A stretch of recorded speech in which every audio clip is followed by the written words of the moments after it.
Avatar Frontiers of Pandora does something really smart with their story. Your character was raised by humans, raised on human weapons. What that does is allows you as a player to regularly choose between Na'vi and human weapons. It gives you more ways to play the game. And as much as I love running around blasting amp suits with a shotgun to the face, my favorite weapon has always been the short bow. So I thought, why not embrace the Na'vi way? And do a playthrough where I can only use Na'vi weapons and armor. No guns, no explosives, no specialty arrows, and that includes Sid, which means I can't hack for stealth or to find special loot. Oh, and I decided to do this on hard difficulty. If you didn't know, this game is notoriously punishing. But I wanted to force myself to use the absolute best methods to get this done. When you have guns, you don't need to craft weapons. When you have body armor, you don't need to craft Na'vi protection. I'm doing this on hard so that I'm forced to find the best resources in the game and use crafting and cooking as the only way to get this done. But even with all my crafted upgrades, this challenge pushed me to my absolute limit. So let's dive in. Before we get started, I want to mention one thing real quick. This video is a little different than my previous ones. The other ones focus on the story. Since I already covered that, this will just focus on the combat.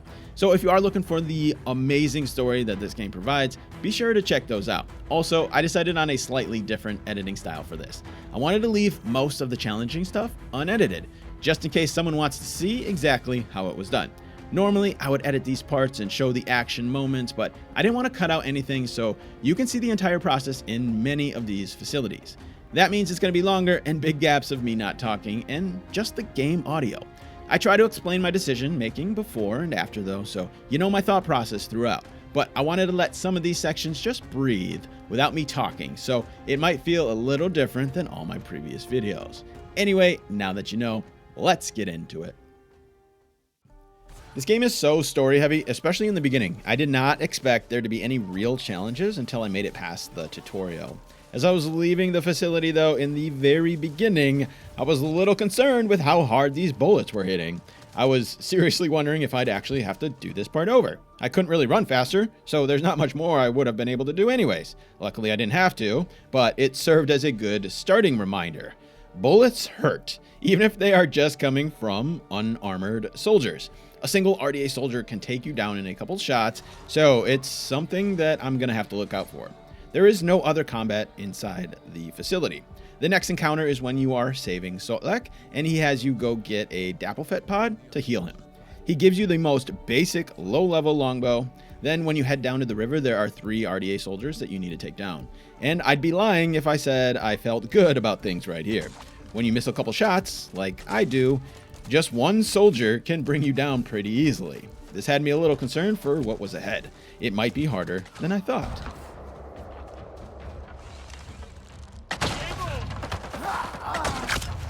When you go back to Sotlek, there's a couple more RDA and the first amp suit that you have to take down. I don't know if I missed the weak spot here. I was aiming for it, or if it's just that this bow is too weak, but watching this thing's health slowly drain arrow by arrow had me wanting to get some upgrades ASAP. I knew I'd have to do more than just craft a solid weapon. I was gonna have to actually focus on specializing those weapons, either with a stealth focus or with the weak spot focus, but something is gonna be needed to get the type of damage output that I need to make this doable.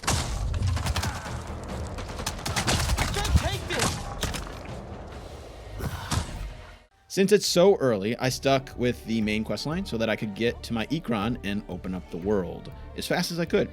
You also get some decent starting weapons and armor from quests, so I wanted to do them to get that. But before you even go on your first one, you get some Na'vi clothing for free from Rajinder.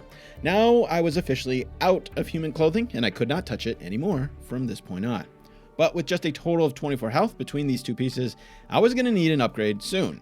Unfortunately, I am forced to use Sid to pass some missions, but this will strictly be used only when it's essential for the quest. No using it to unlock field labs, which gives easy spare parts. No using it to unlock weapons crates, and no using it on amp suits or turrets. I only get to use it where it forces me to. The next quest it sends you on takes you down to the pneumatic tower Echo. This is the first opportunity to take down an RDA facility. It's a small one, and it still serves as a tutorial, but nothing is being held back here. This is the first full-on combat experience that you get. I had some egg stuffed mushroom, which gives you 30% increase to stealth damage. It wasn't my intention here to use stealth, I just needed food, so I happened to have this and I ate it. Staying fed is super important though, because on an empty stomach, I will not auto heal, which is obviously really dangerous. In general though, I will use quite a bit of food to buff my attacks. In fact, I don't think I'll be able to do this without food buffs. It's very against my instinct to play stealthy.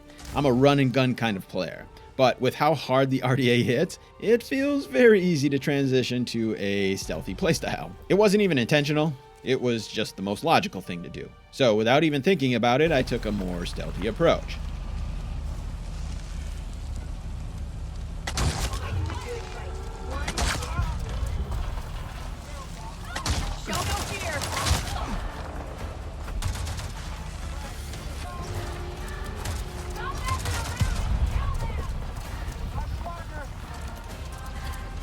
Right there!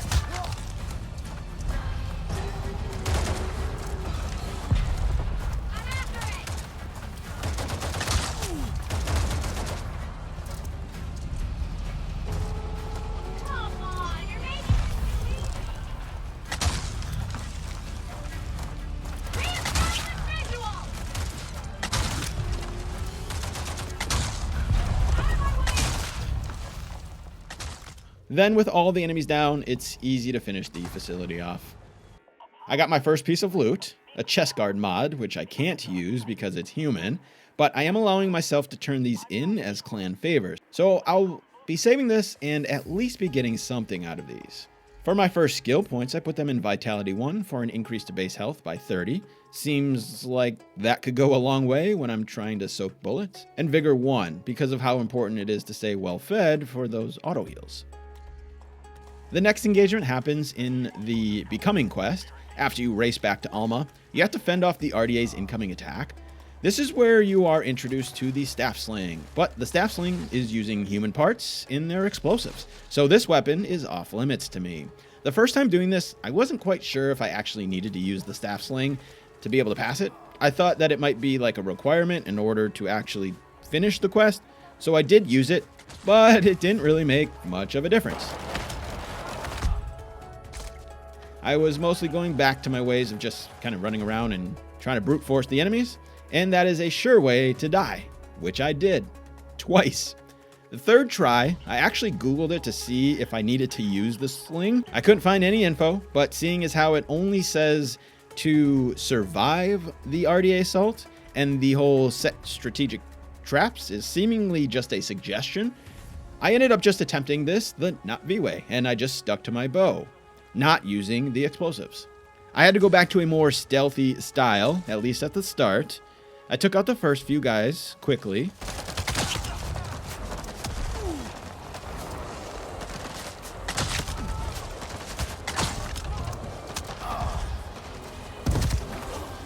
When I started to feel some pressure, I ran back behind the facility. I grabbed some fruit because I was running low on energy. Then I went back up top and I used the high ground to my advantage.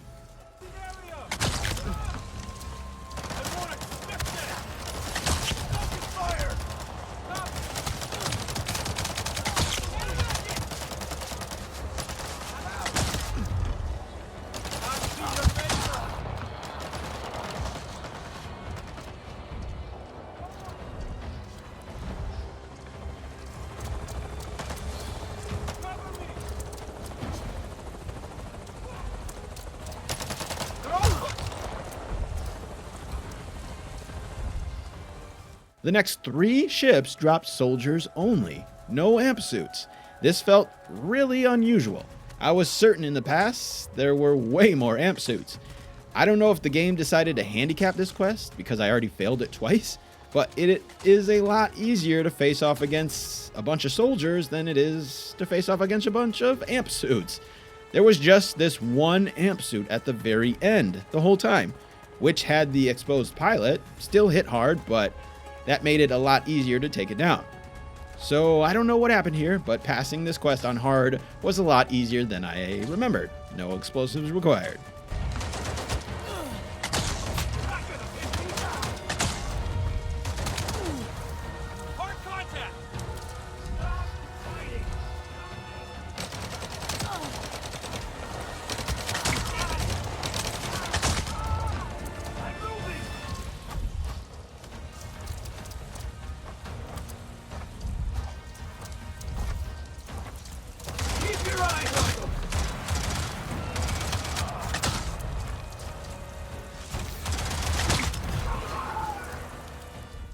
I found another human weapon that I will not be able to use, and it forces you to keep one in your weapon slot, by the way, so I can't get rid of this. At least I don't think I can.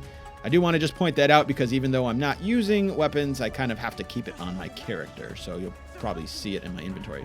The second part of this quest has you fend off more RDA soldiers, but this time with a time crunch.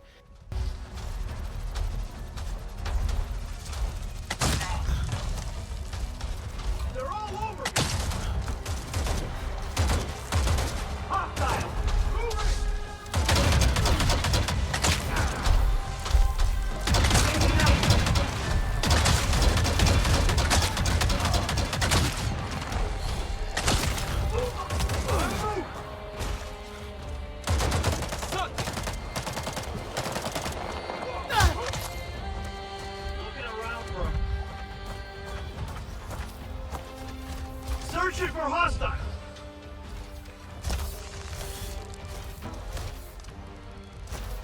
Oh, hell!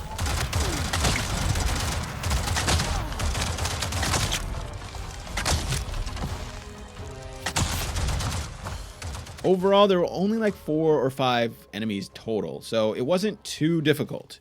No more deaths on this part of the quest. The next quest, Awa's Blessing, has you learn about hunting, but it's where I get my second weapon that I can actually use, the heavy bow. It has you craft a wristband with the hide that you get from the quest. It only has 17 health, but that's 17 more than I had without it. Just the third piece of armor I have so far that I can actually wear. I contributed the RDA items that I've gotten so far. As much as I needed this Rebel chest card, I just couldn't use it, unfortunately. It would have been a big help for this next quest though, the Missing Hunter. I remember my first time doing this and it took like 5 or 6 attempts, and that was on normal difficulty. Now I'm under armored, still wearing the basic set, and underpowered with no upgrades yet to my weapons.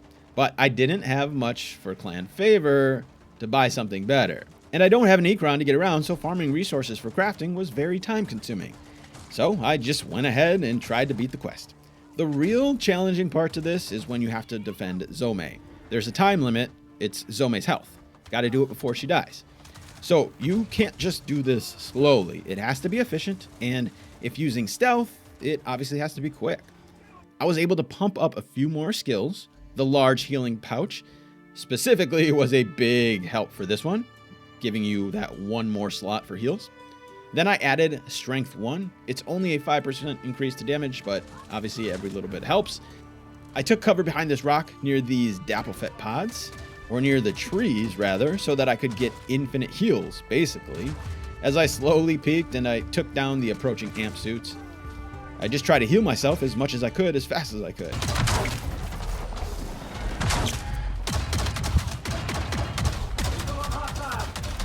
When it felt like the bullets were coming from behind me too hard, I had to move cover. I don't know if it did come from behind or it was just one too many from the front, but either way I was overwhelmed, it was too much, and I died. The second time I stayed back, I tried to get high ground and kept my distance to do as much damage as I could from afar before getting close.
This one amp suit, though, took forever to take down.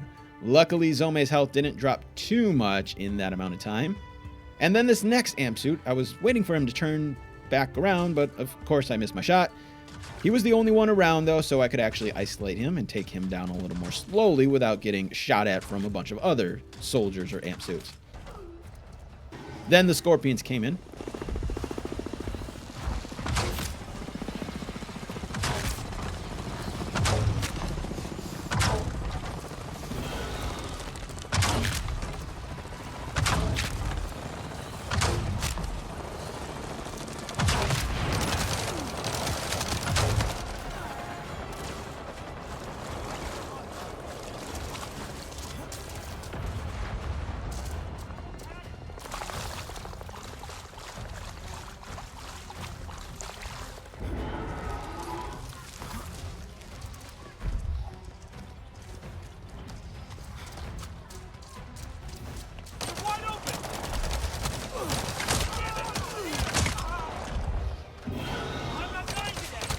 I was expecting another wave, but surprisingly, that was the last of them, and I could move on to the next part of the quest, which doesn't have any more combat.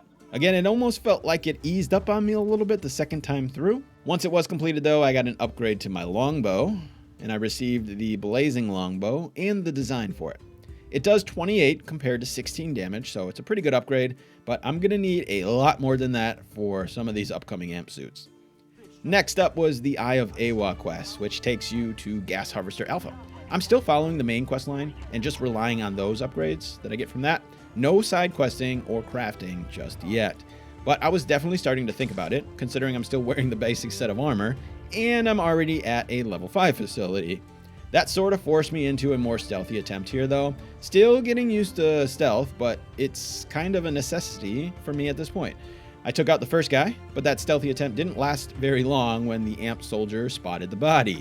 I had no choice but to make my presence known. And forget about the stealth.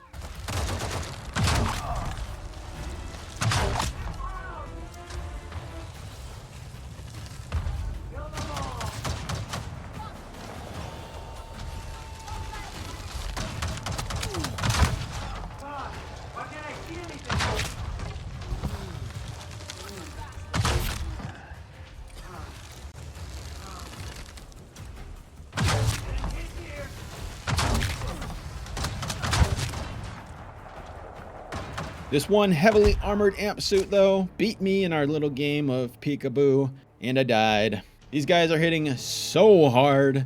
I really leaned into that stealth playstyle, even more so on this next attempt.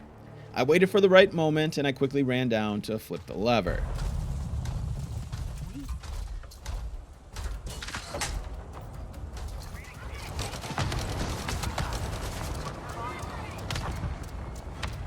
This facility's layout has kind of two separate sections, so I was able to run around and over to the other part, and I was able to get those amp suits off my back, but they still called for reinforcements. There was no way I was going to be taking down all these RDA suits with my current weapons and armor. I had no choice now but to go stealth on this one. I took my time getting as close to the first pipe silently as I could. As I was waiting for this amp suit to walk away, another was approaching my position. All units, hostiles have been detected.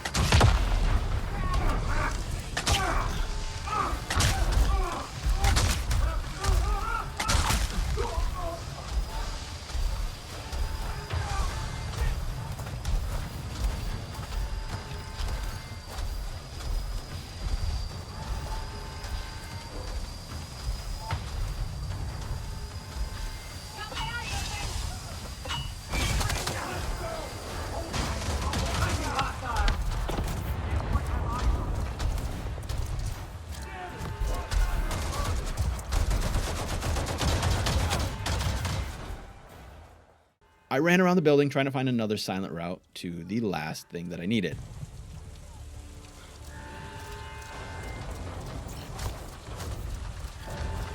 Establishing perimeter.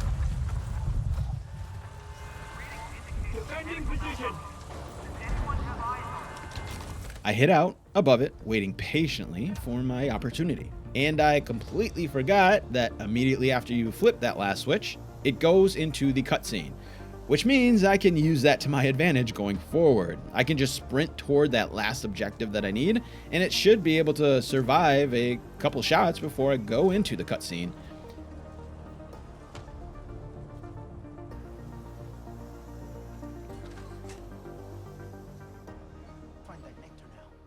In the loot room, I got an arm guard mod that does 10% weak spot damage, which is actually really nice for what I'm trying to do, or what I have to be doing. Then some locked chests, which of course I can't open. Would have been nice to do this fully stealth, but I'll work on that for better loot in the future.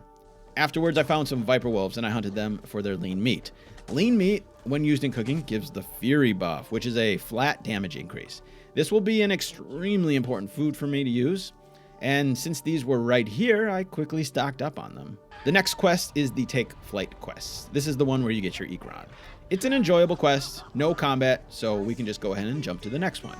I did get some more skill points though from it. I put them in extra ammo 1 for more arrows, because these amp suits take so many arrows to take down and I'm constantly crafting. Then Shadow Hunter, because I'm using stealth way more than I thought I would. Slowly turning this into a stealth build with Light-Footed Hunter 1 and 2. Now I make no noise when moving around, standing, or crouched. And this turned out to be extremely helpful. I didn't know it quite yet, but it's really nice to have. And lastly, Connoisseur 1, to increase my food buffs by 25%. The main quests are quickly getting higher level, and my gear is just not keeping up. So this was the first time that I split from the main quest, and I started working on getting stronger and clearing some other facilities. The first big one is Stone Processor Bravo near the Resistance HQ. It's a level 6. I had sweetened Nixie to give faster movement and 35% resistance to fire. This was not a specific dish that I was trying to get, I just happened to have it. Although the movement buff is super useful here because I intended to go full stealth on this one.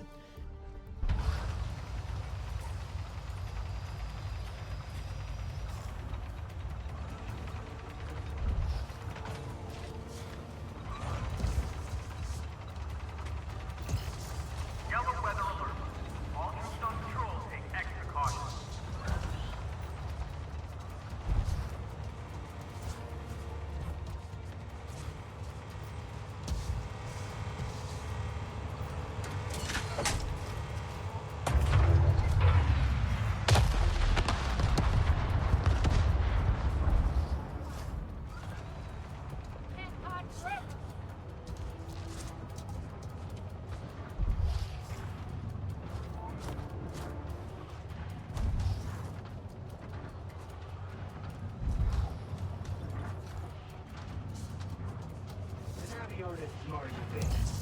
Why do you think everyone is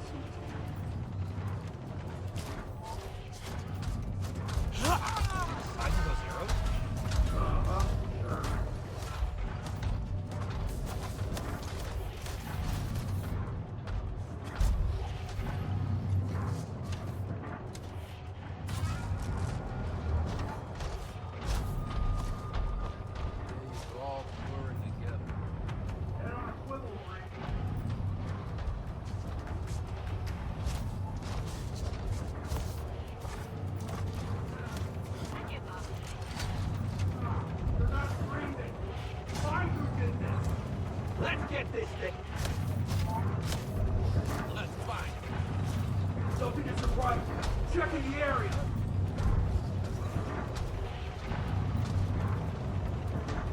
Stare through this rainforest to this thing. I don't want to hear anything about it.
And just like that, I got this facility down with what was by far my most successful stealth run so far that I have ever used while playing this game. And it actually felt very rewarding. I'm not just talking about the really nice loot that I got, which was a pretty big upgrade to my waistcloth, that's nice, but I'm talking about just feeling satisfying to beat it this way. Since stealth is normally not my style, I'm actually starting to like it kind of. Also, this is going to be a lot easier to stealth my way through these than to just try to take on every single amp suit down, so it felt good to get this done. At this point, I was definitely committed to going full stealth as much as possible, which was never my intention.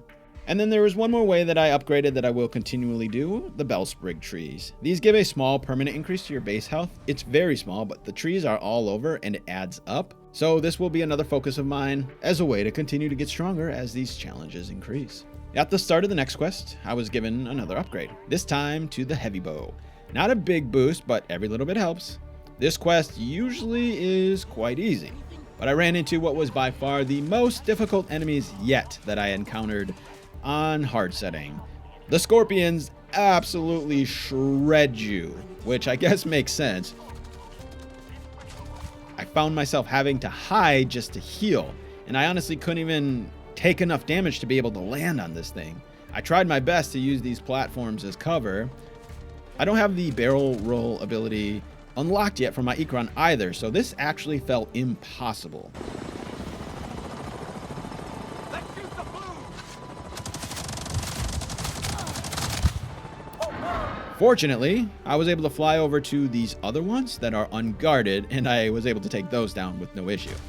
I don't know how I would have done this if I actually had to fight those scorpions. The next part of the quest is another large facility, the Hydro Oil Extractor Alpha. I was pretty locked into using that stealth as much as I could at this point, and my patience was definitely improving, so that made a big difference. The stealthy skills helped a lot here too. Being able to move around silently is massive.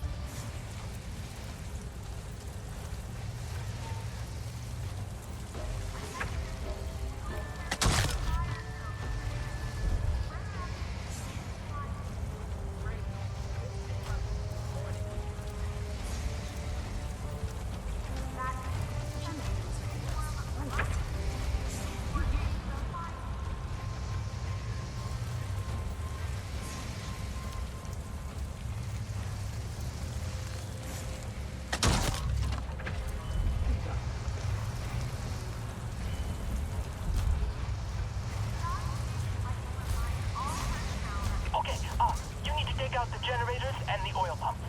And that'll do it? Yep. Hang on. Do you see any big pools outside the perimeter? They're connected to the main pumping station. You'll need to hit those too. I'll try. Perfect.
All personnel be advised, I'm picking up some mechanical issues on base.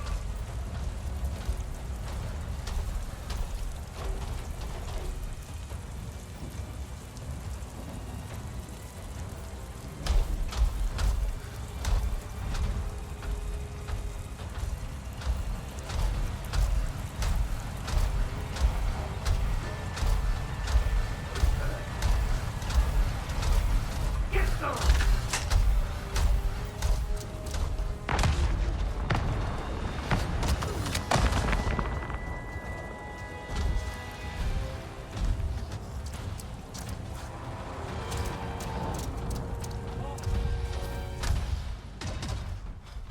I could not get the blue marker to show up for some reason, so I actually had to fly away from the base just so I could see where I was supposed to go. But seeing as how this was the last one that I needed, I could just make a run for it. And hopefully, once I shut it down, the animation kicks in. So I did that.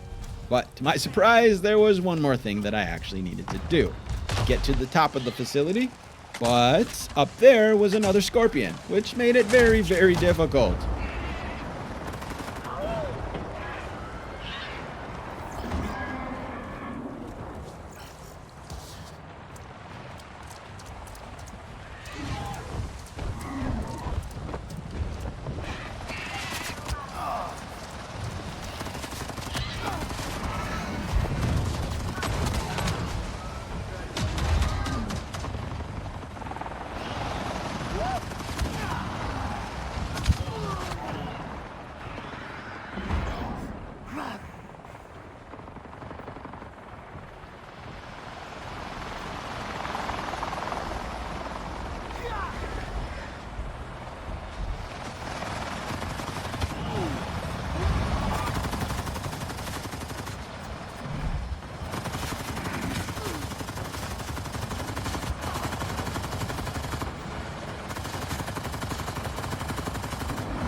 I couldn't even survive long enough to flip the switch and activate the cinematic because I needed to actually use Sid.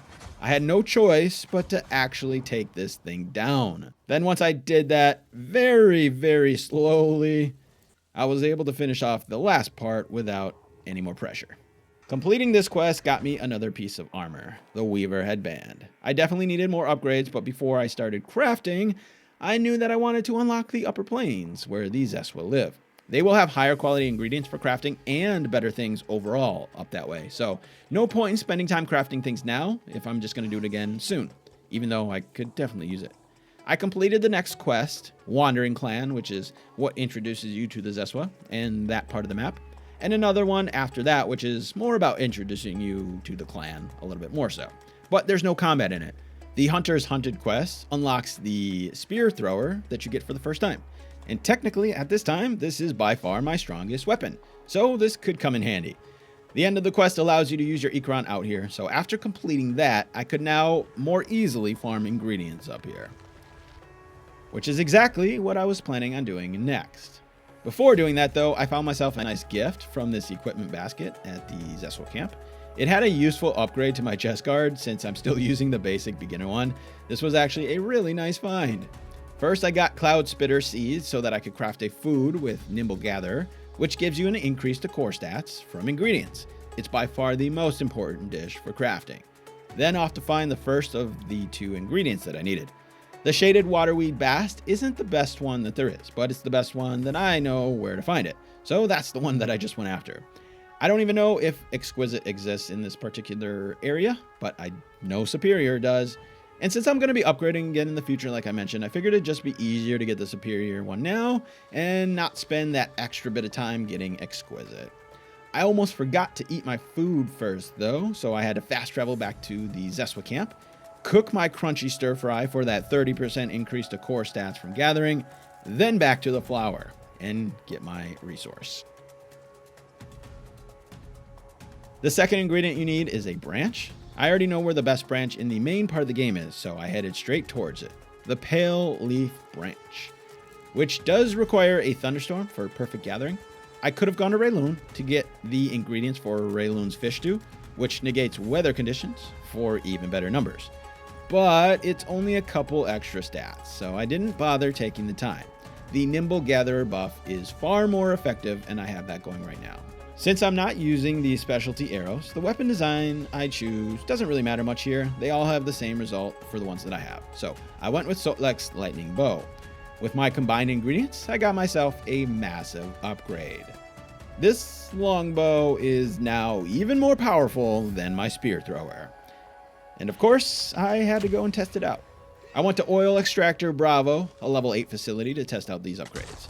The first amp suit I went after still caught me by surprise by how much damage I still needed to do to take this down. This kept me sticking to my strategy of being stealthy though.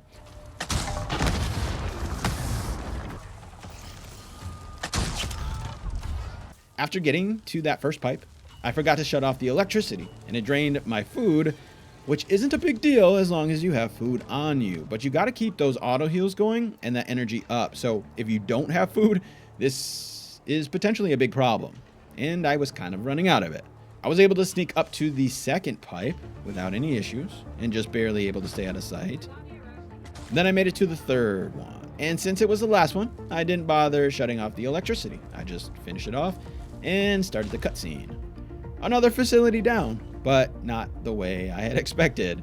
That bow upgrade was nice, but I'm still going to be primarily using stealth from here on out because these enemies are just so ridiculously strong that even that crazy upgrade can't one-shot them. At least it didn't appear to be able to. I was undetected though, so that meant some good loot, and I got some really nice upgrades, including more things that I couldn't use.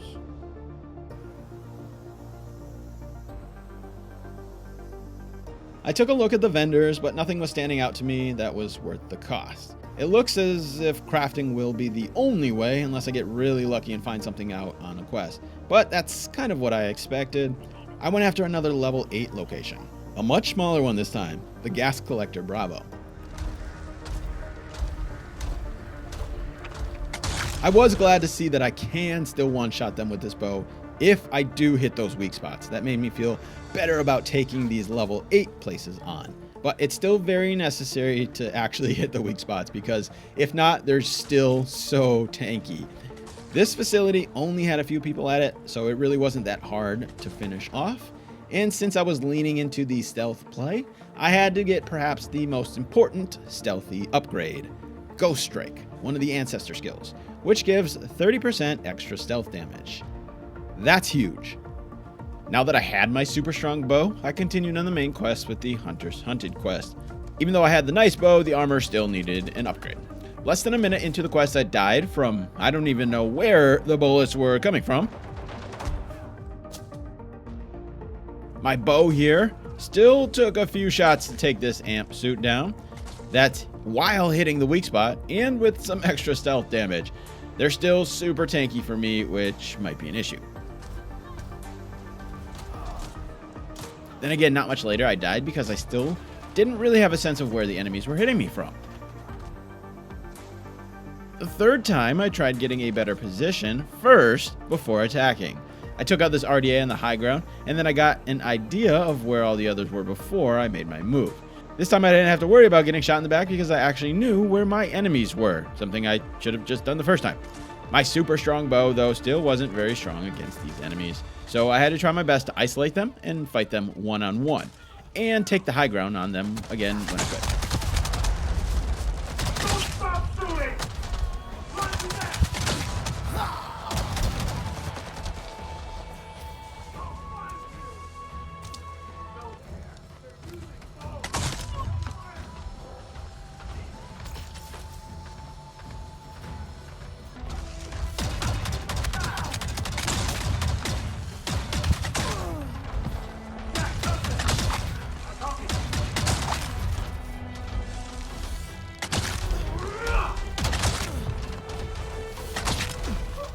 For such few enemies, this was harder than I wanted it to be. Armor upgrades are absolutely a must and much needed right now.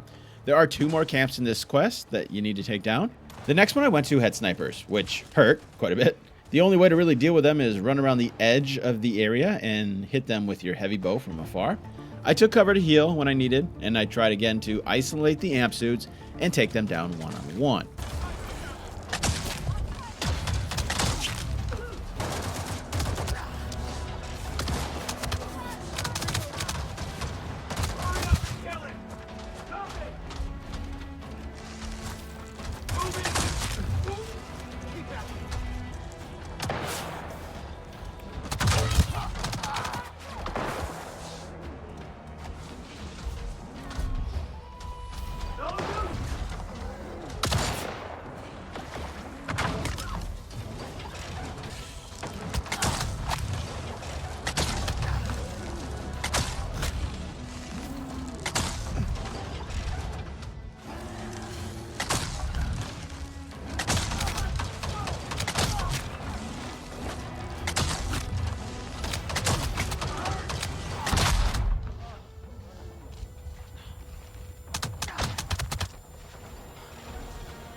Okay, I think we can talk again. The third location was the toughest with the grenade launcher amp suits.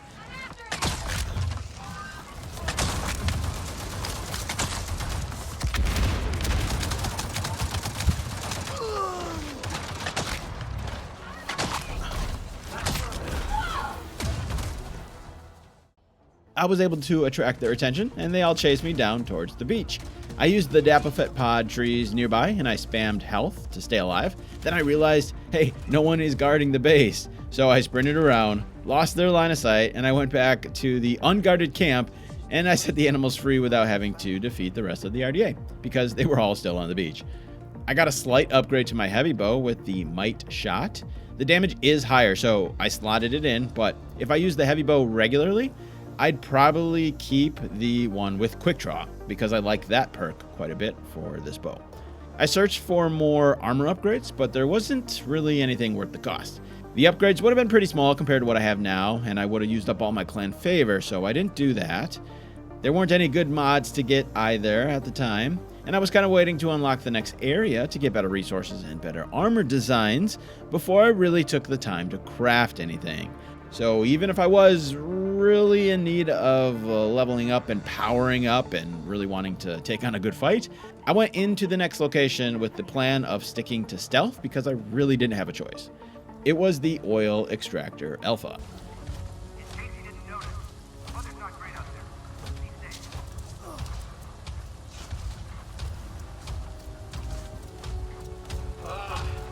Great. Just last night, though.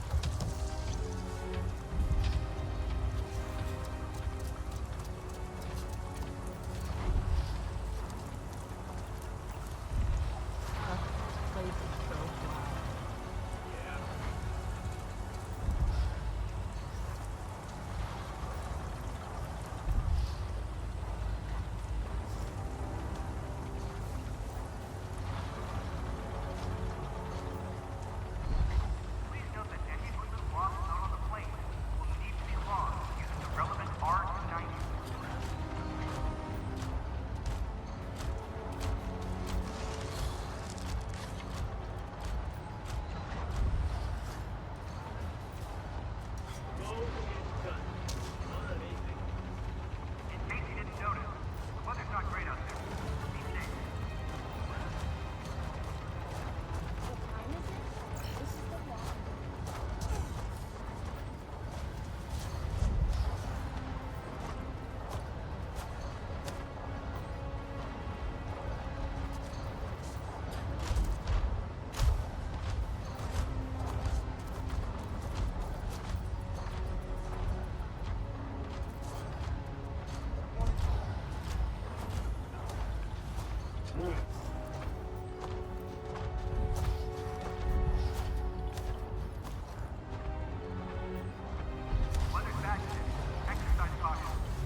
Okay.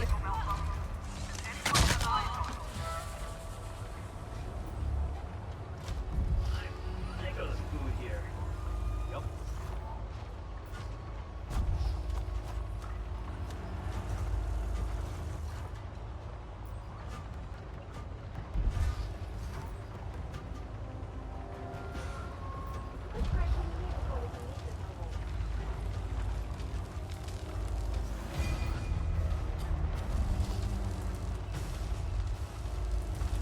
Feeling a little trigger happy right now. Okay. Readings indicate mechanical malfunction. Does anyone have eyes on them?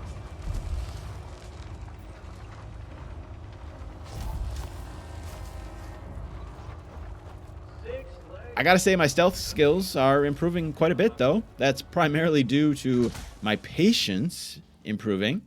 But I've been conditioned to be smart, and I actually am enjoying the stealth play too. It's not just out of necessity. So I continued to stay stealthy as much as I possibly could.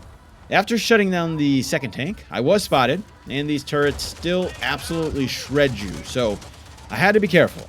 It was the last lever or pipe that I needed though, so like before, I could have just ran to it and started that cinematic. But since this was a level 7 facility, I wanted to see what kind of damage that I could actually do. Armor definitely still needed, but it felt good to be able to do some legitimate damage for once.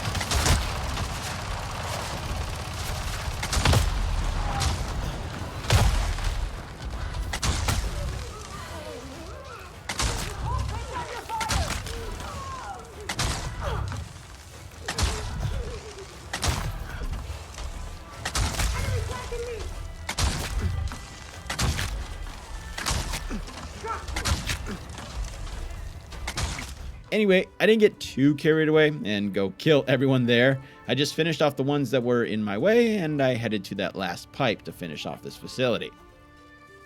I got a significant upgrade to my headband from the loot room. Not just defense, but that extra RDA damage is pretty big. And a wood shaper pouch, which doesn't add a ton of value because I'm not using my Ikron all that much in combat just yet. I went to every vendor looking for more upgrades, anything I could get my hands on, but the options were limited for what I needed. I ended up purchasing a longbow grip mod with efficient tactics, which does an extra 15% damage on the next attack after hitting a weak spot.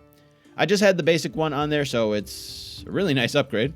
I unlocked the final skill for healing pouches capacity. Spamming those is super useful to stay alive while running away. And since I couldn't find any more armor upgrades without crafting and my weapon was pretty maxed out, I went ahead onto the next main quest. The Lodge. I was still a level or 2 below that recommendation, but I couldn't upgrade more without spending a bunch of time farming and crafting, which I didn't want to do just yet. My hope was that I can power my way through this quest and get something afterwards as a reward to help level up. This wasn't a normal facility, so I didn't even bother with stealth. I went straight to the Lodge's computer room and I tried to hold it down and hack the computer, but I kept getting shot at in the back and it kept disrupting the process.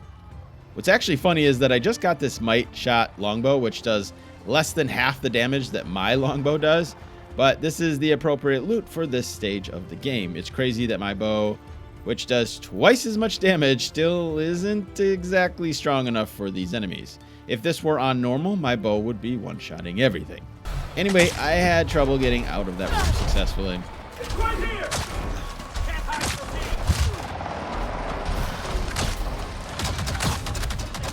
Enemy contact!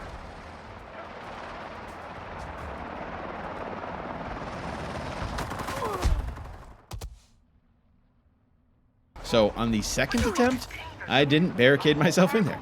I made sure they didn't see me, and then I went around and I took them down in a more stealthy manner, and just snuck around most of them.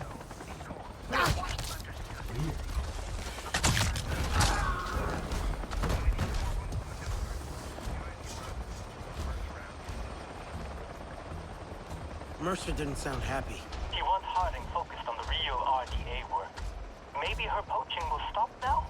He won't give up her stash that easily. But I will make sure she loses this one.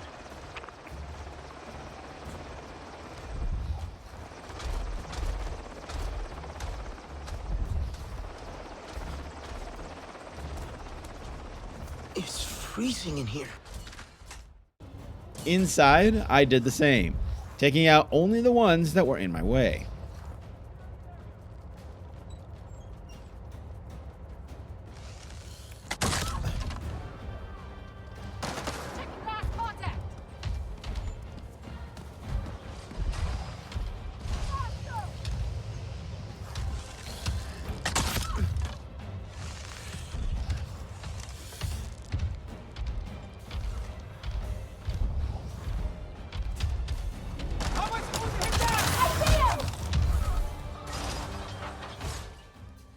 But I did find a really good upgrade to armor here, the Zeswa Rider Kyrios. Just what I was hoping for.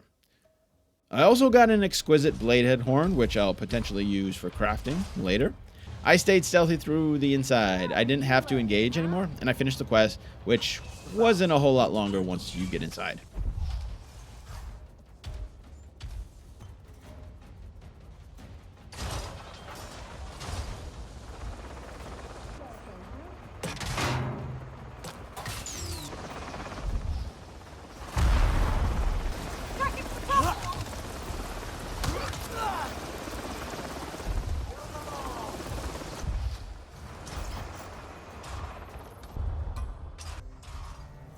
After that, I finally did a little bit more hunting. These cloaked panther have decent parts for crafting, but their meat is also a really easy source of fury too. So I found some of these in the Zeswa Plains and I hunted them down.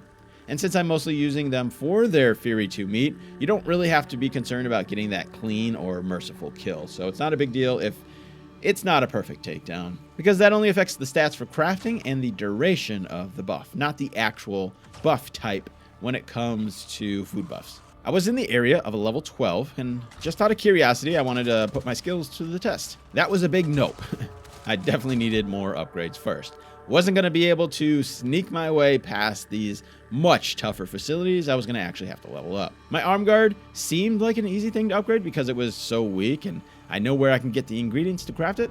This time, I needed Stern Beast, so I found an Elder, snuck up on it, and I was able to get the one-shot clean kill to get the most stats out of it. While out there, I just happened to spot an exquisite lionberry fiber.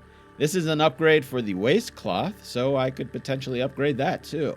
But while looking at my inventory, I'm just noticing the Stern Beast heavy hide with a health of 40, and the same with that lionberry fiber.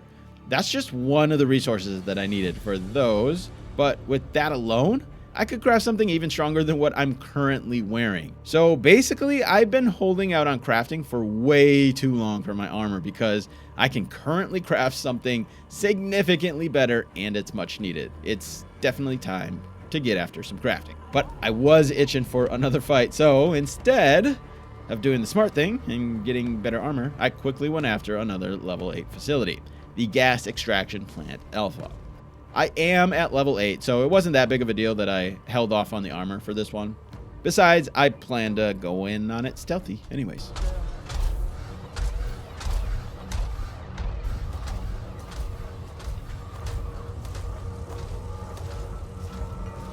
Firepower, nothing's gonna stop us.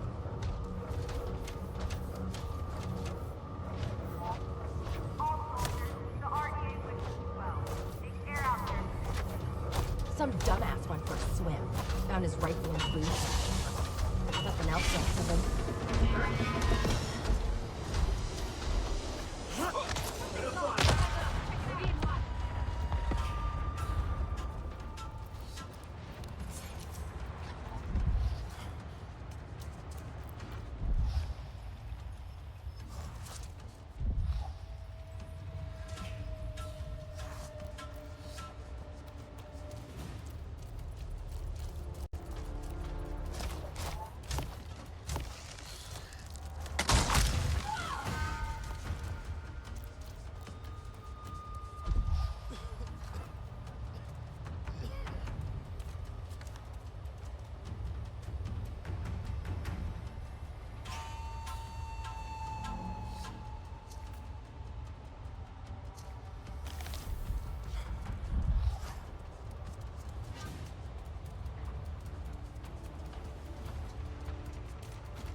Feeling too hot?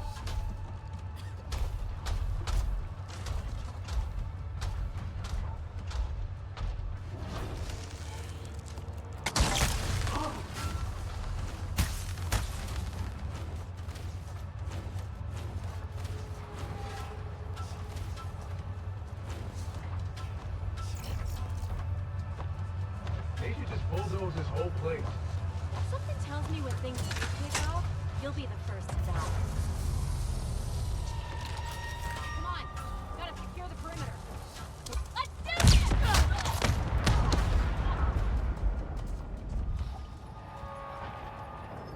Spread out! We got an amp down!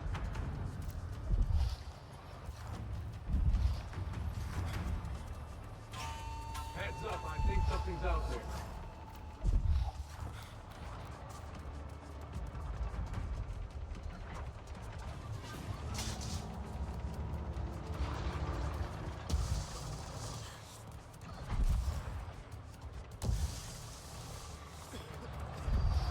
Well, something's up. I'll look around.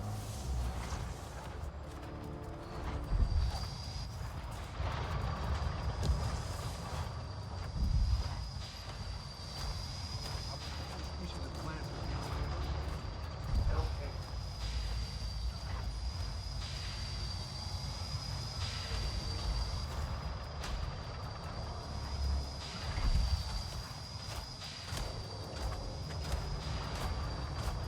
At least I'm safe from the bugs here. I gotta be honest, I stopped listening 2 hours ago.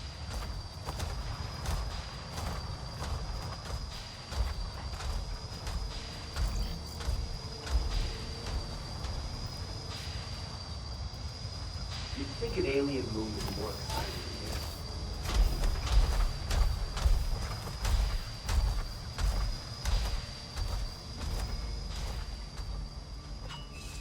And of course, since it is only a level 8 facility, nothing really great in the loot room afterwards, or at least nothing that's going to help me progress even further. I finally got back to my needs of farming and crafting something.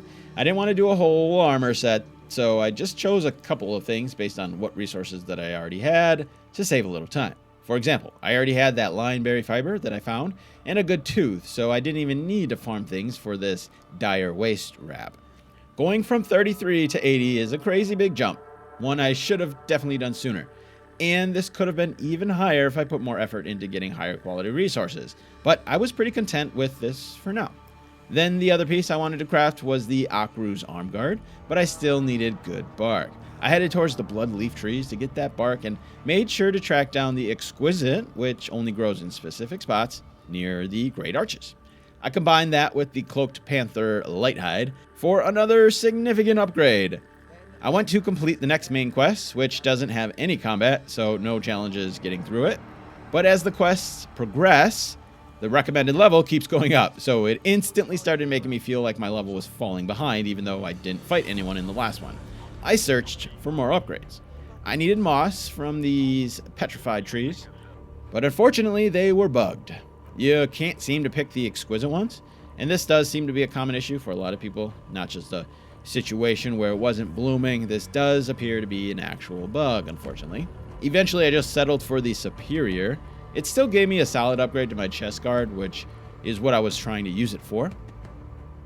And then I took some time to cook some meals. Those Fury 2 dishes with 45% damage increase, I tried to stock up on those because that's still the most essential dish for me. And I needed some others as well, so I got that.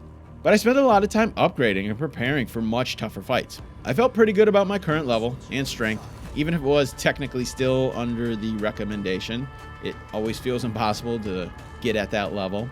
So I headed to the next main quest, Combined Forces. You get your first short bow here. I was excited for this and anticipating it because in previous playthroughs, even with human weapons, the short bow is by far my favorite. But this one you get will not cut it for this hard mode. I'll have to stick with my longbow for now until I can actually craft one of my own. It was pretty easy to make it inside undetected.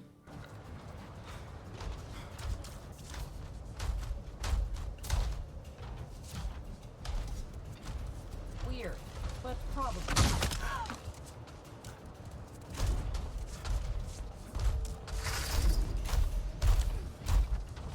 This place is big.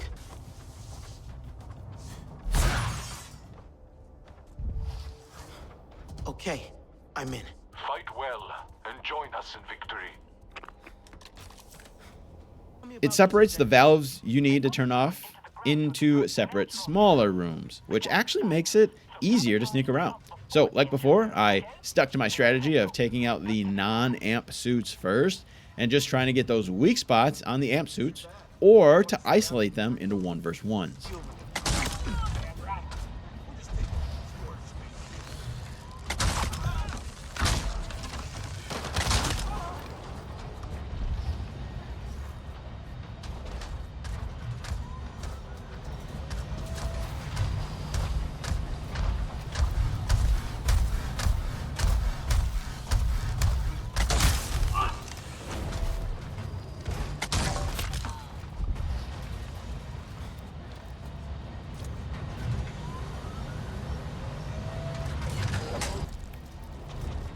You're just hearing things.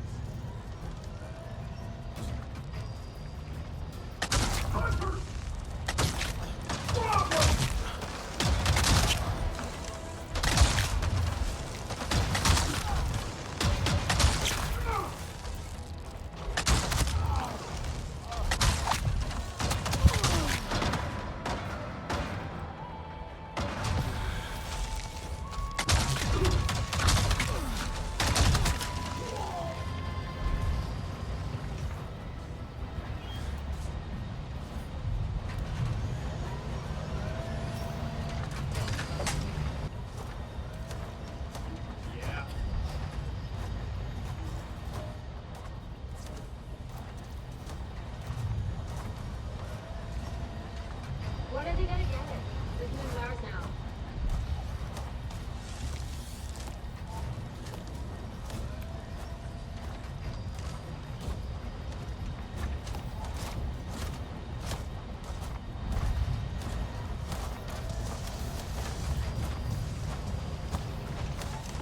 Pop wrap with the last 2 seconds of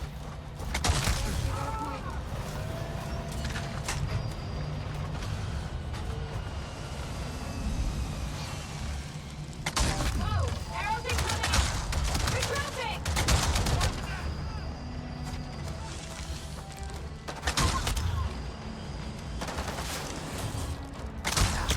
Moving! Cover me!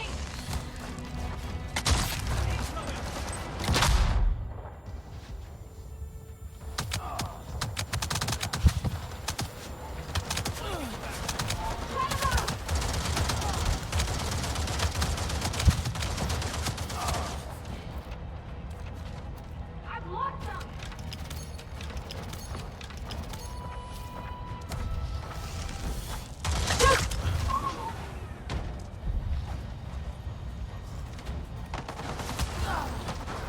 need to take cover.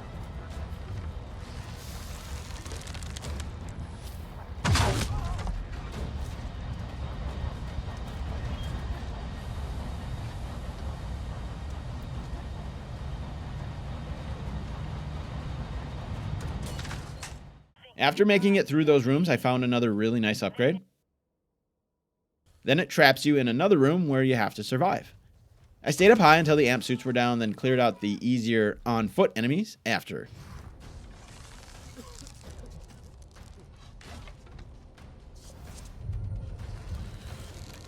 Why won't these balloons stop? You never were too bright, but you were always persistent. I'll give you that.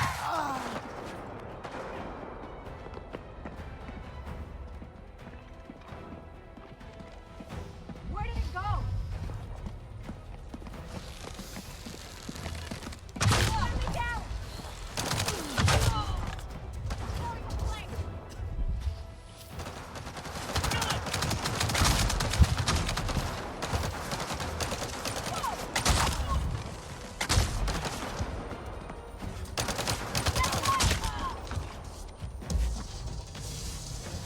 Solve around here. In the next room, you have to shoot some pipes, but I remember from experience that you don't have to actually fight these enemies. So once the pipes are done, you can just run out. So that's what I did. Then it brought me to what was the hardest part so far. I don't think this was necessarily the biggest challenge overall. Maybe it was, but for some reason, I just kept dying over and over here. The first part, pretty easy. You just have to clear the bottom floor, which I did smartly and patiently, hiding behind these doors. Once you close the valve, more RDA show up, but you also have gas, which disables your not V senses, so you can't see the enemies through walls. It's kind of hard to locate them, so it's kind of hard to be stealthy, unless you're out of that gas.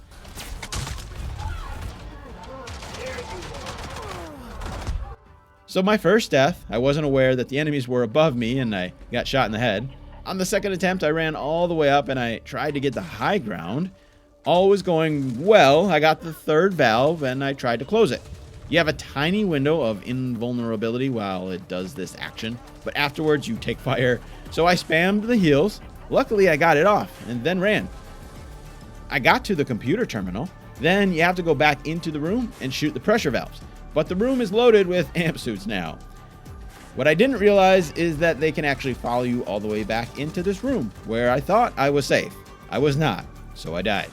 Next time I started again by running up top to get the high ground. I got all 3 valves, went to the computer terminal, but I was ambushed at the terminal and I couldn't escape the bullets.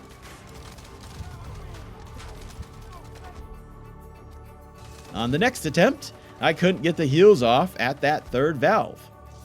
So on the next one, I took a little more time to clear out the amp suits before going after that third valve.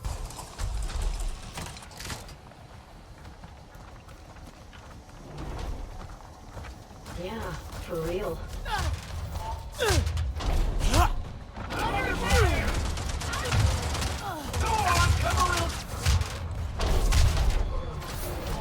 That's gonna leave a dent.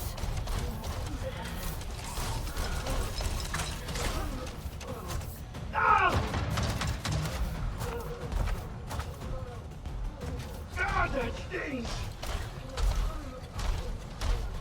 I'll find you! They think they can hide, huh? I'm not going down so easily.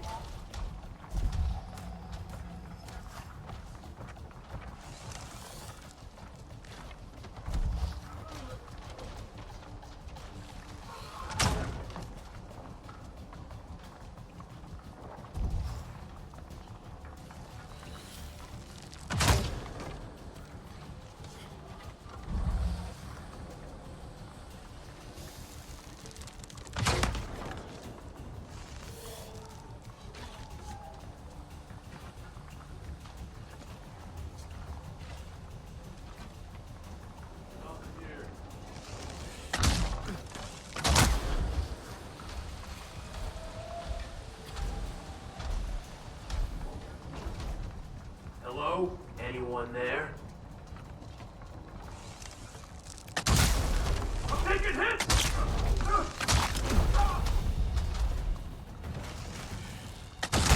Then the valve. I'll find it.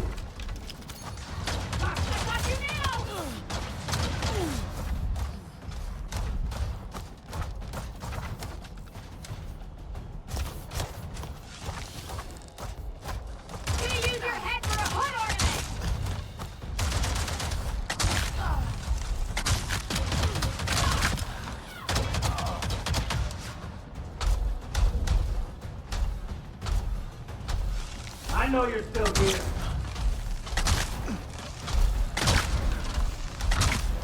Getting hit here.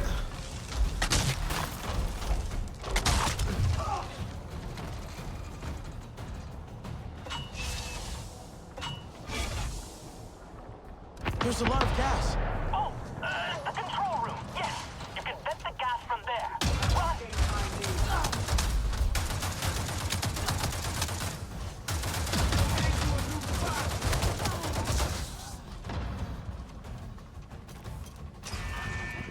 All right, here we go.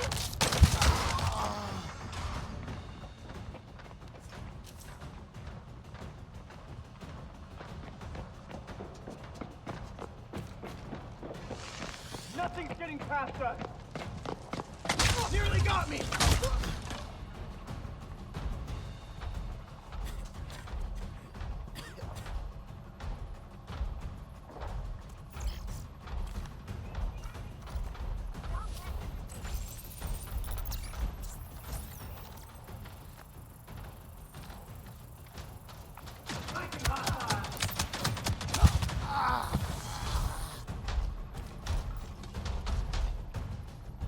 I know you're still here.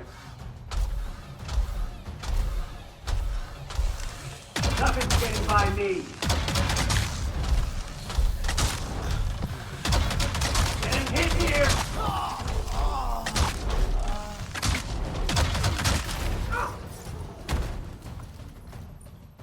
When I actually took my time, used cover, and only took on fights 1 versus 1, I was actually able to get it done. Surprise, surprise, using the strategy that I set forth a long time ago actually worked. Not sure why that was so hard for me in this instance, but it was definitely a struggle.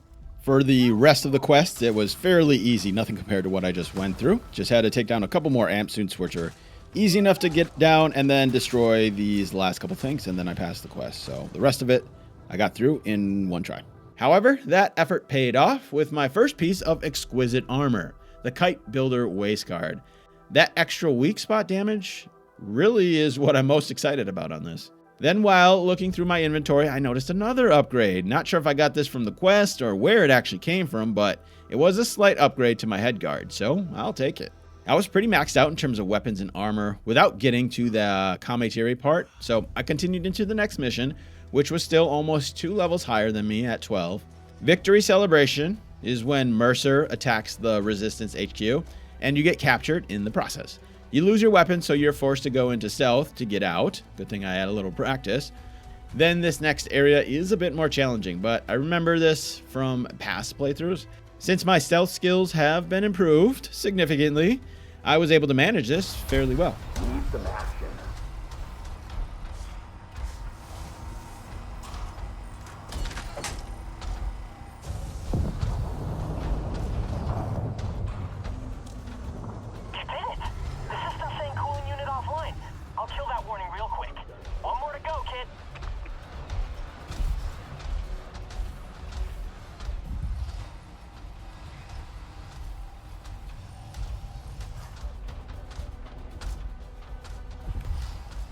Why are we tiptoeing around these locals? That'll do for now. Plant-animal hybrid? Thanks so much.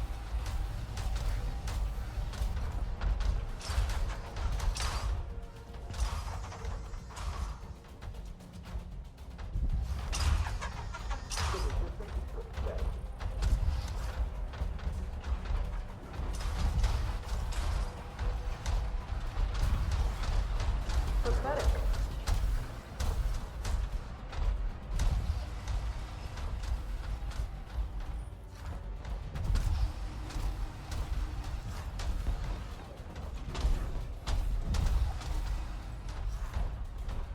Why do we give two crap with a novice thing? One more word and I'll end you.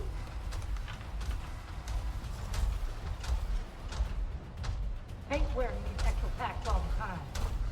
Yup.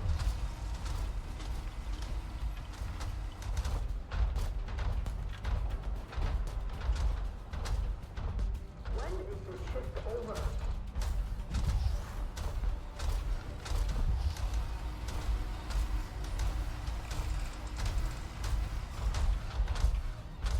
I wish we had RPGs out here. Are you talking to me?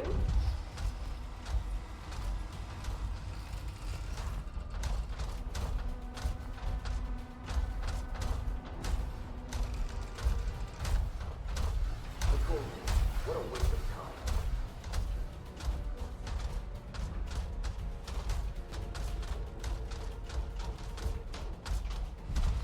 Or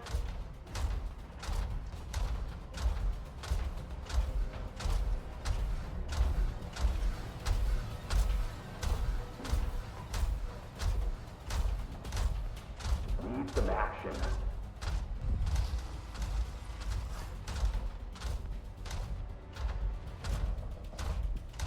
somebody start something. I dare you.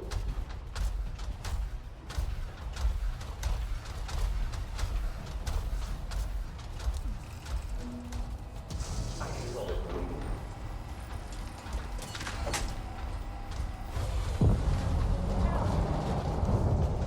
That's it. Second one down. After that, you get your weapons back, and then before escaping, you get trapped in a room while you have to survive for 2.5 minutes. I ate a Fury 2 buff food to give that extra damage, but I still had to use cover as much as possible to survive this.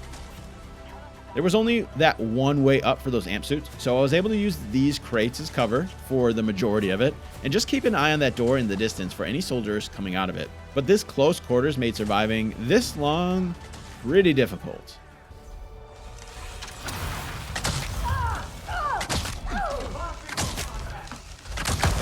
You keep trying, and I keep knocking you down. Well, this is the last time. How you doing, Billy? Need more time. Keep stalling.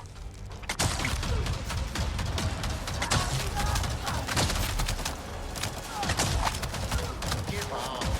It's over.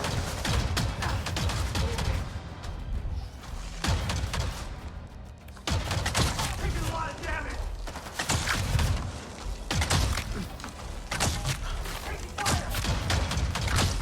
We got company!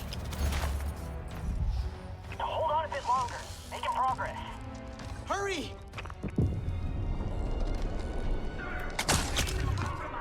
We need to evacuate immediately. And miss the final show?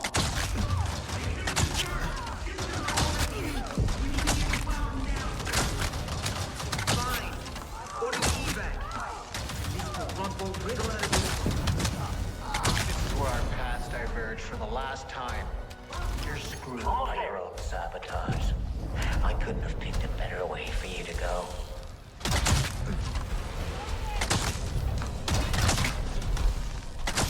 Taking a lot of damage.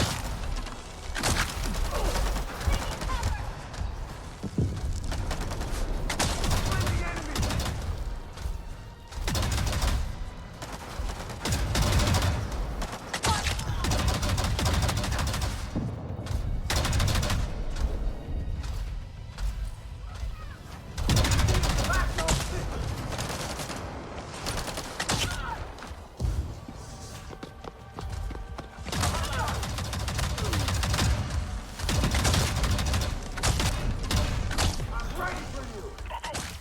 Once the doors were open, I just had to run for it. So I didn't actually have to finish them all off, and I burned through all my heals just to make it there.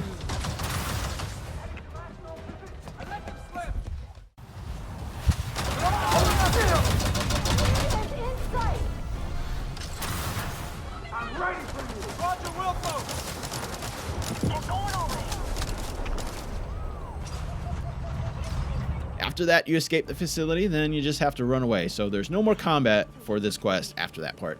The quest levels keep on going up, but mine does not quite as fast. However, the next couple quests are the ones that introduce you to the Kame'tire, which is where I can get the best designs for this part of the world and start farming some of these resources over here. So even though I was underpowered, I just went right into those next main quests to keep the progress going and really open up this part of the map. The first bit of combat you see in these quests is against a feral Thanator. And you can bet it caught me off guard because I skipped the cutscene and it tossed me right in front of it. That thing hits pretty hard, so I had another death. But the second time I was much more prepared, and I had plenty of heals to survive some of those hits.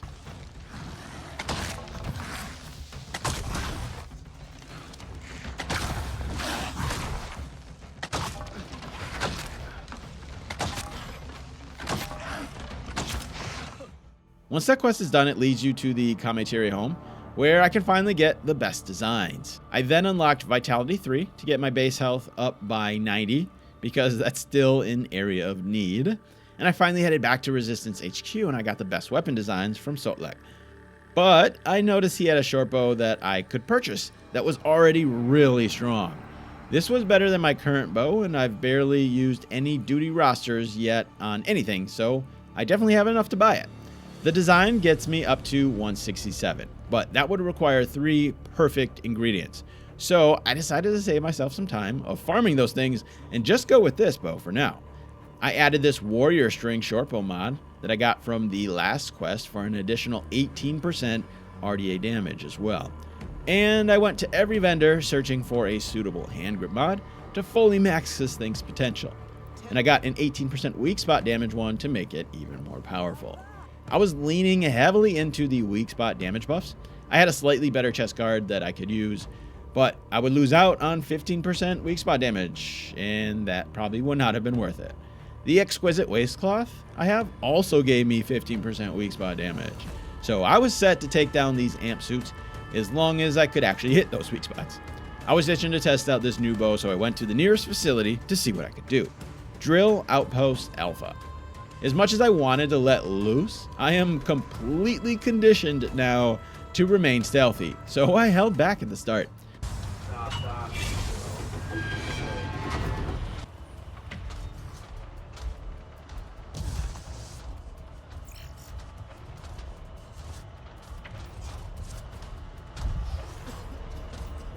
Once I was spotted, though, I was glad to be able to test my new strength.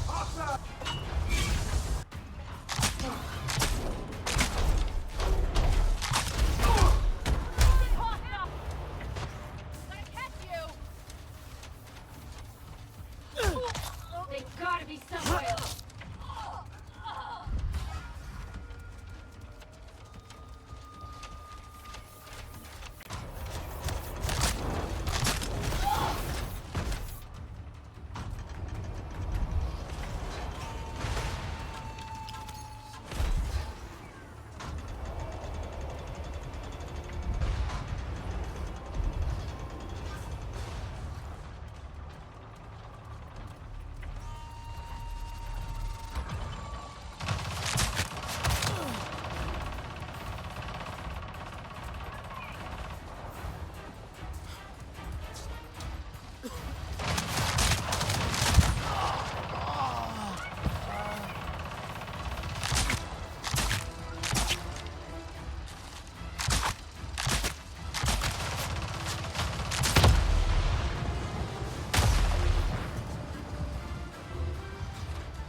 This bow was insanely strong.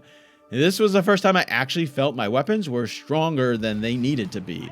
This was what it felt like playing on easy. I did have Fury 2 buff going, so I had that extra damage boost, but it felt great to be able to one-shot enemies. Except the problem is you still take a lot of damage, and if you don't hit those weak spots, well, I'm still in trouble. However, I finally felt like I didn't have to remain stealthy because I could actually take stuff down in a reasonable number of shots. Then afterwards, even more upgrades to that weak spot damage. I got a chest guard mod that increases it another 12% from what it was before and another 10% RDA damage on top of that. So now I was really feeling that damage output. My level was still only 13, but that's because my armor was lesser, but I could definitely take on much higher level amps at this point and even one-shot a lot of them, which felt good. I continued into the next main quest for the Kame'tire. No combat, but I found another gear basket and got another important upgrade. Just 2 more to my health, but 15% more damage to weak spots. Perfect. Then in the next main quest, you have to head into Gas Extraction Plant Bravo and retrieve some electrical components. It's a level 14 base. I decided to just take the whole thing down while I was there. This is the ultimate proof that I've become fully adapted to the stealth gameplay. Even after all those upgrades, I did not feel compelled to use my bow at all. I enjoyed the stealth, and it felt good to do it, so I just stuck to that. Something to think about.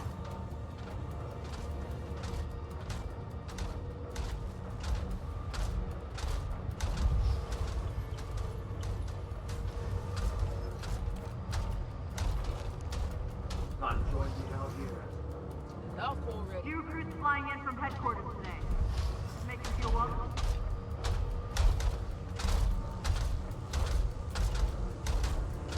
I just want something fun. Too much to ask. Whatever. Gotta clean my gun later. I'm feeling glitchy today.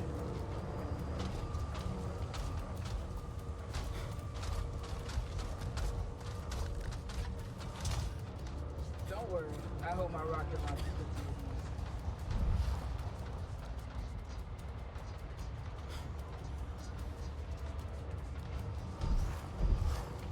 Be advised, fog is set to persist. I see a thing out there.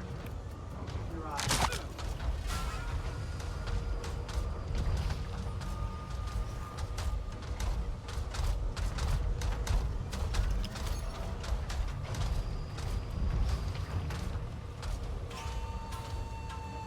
Personnel be advised. We have had reports of Navi ambushes in the street. Eyes out, people.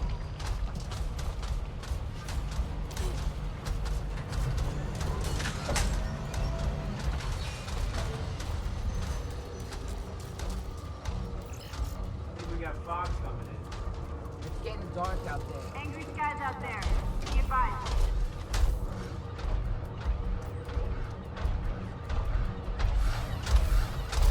Haven't seen any weird beasts for a while. Look, I got a headache.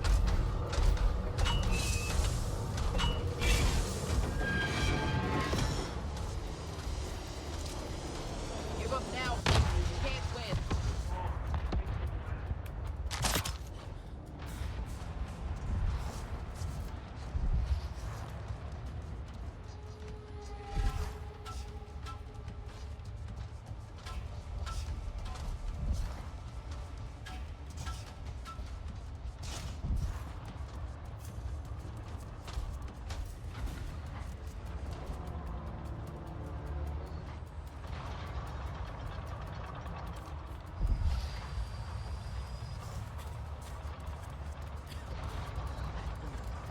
Yeah, nothing over here. I give up.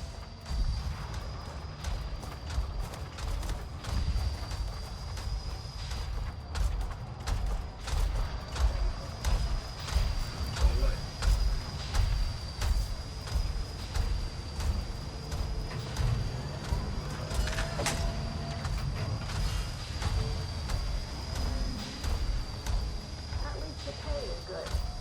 That's right.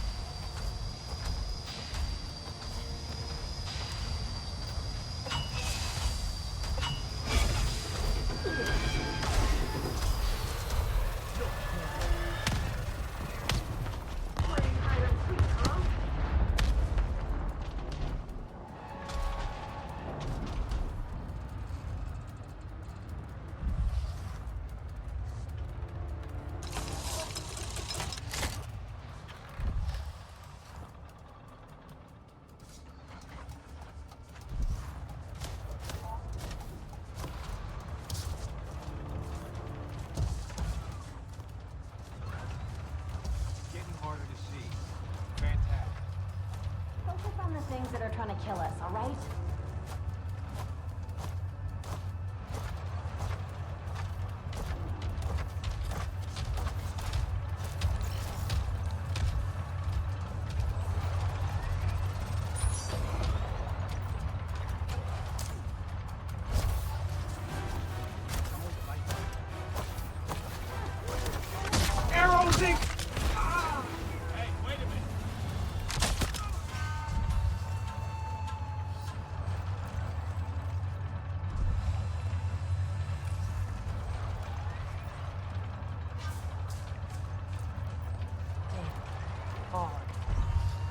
Able to see Jack in that fog.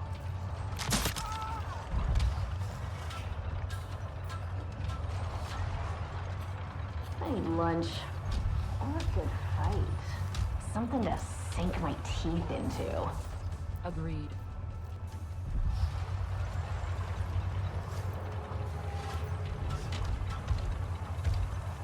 I hate the night.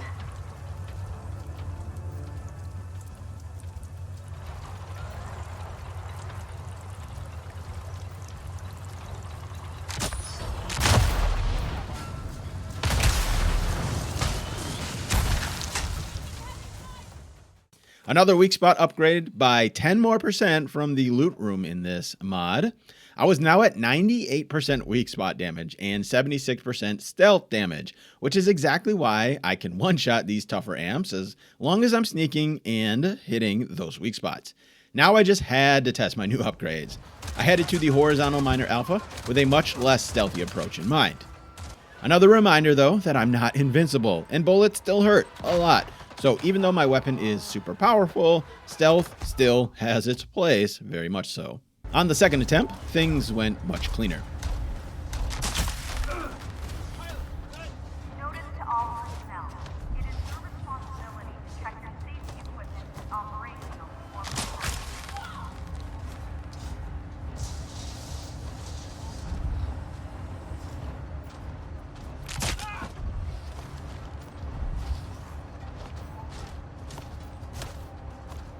Remember, Pandora is dangerous.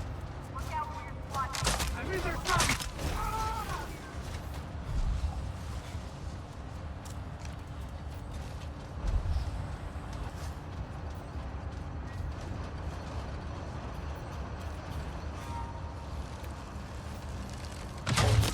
I guess there could be worse.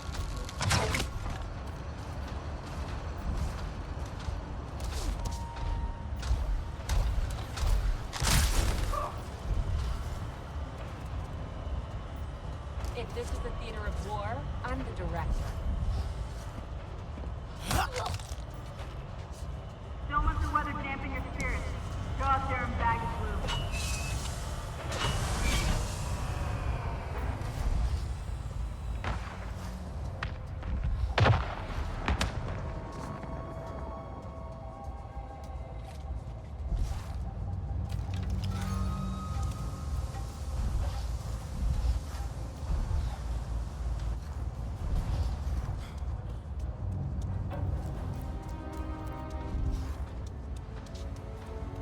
Damn, it gets in you. Whatever.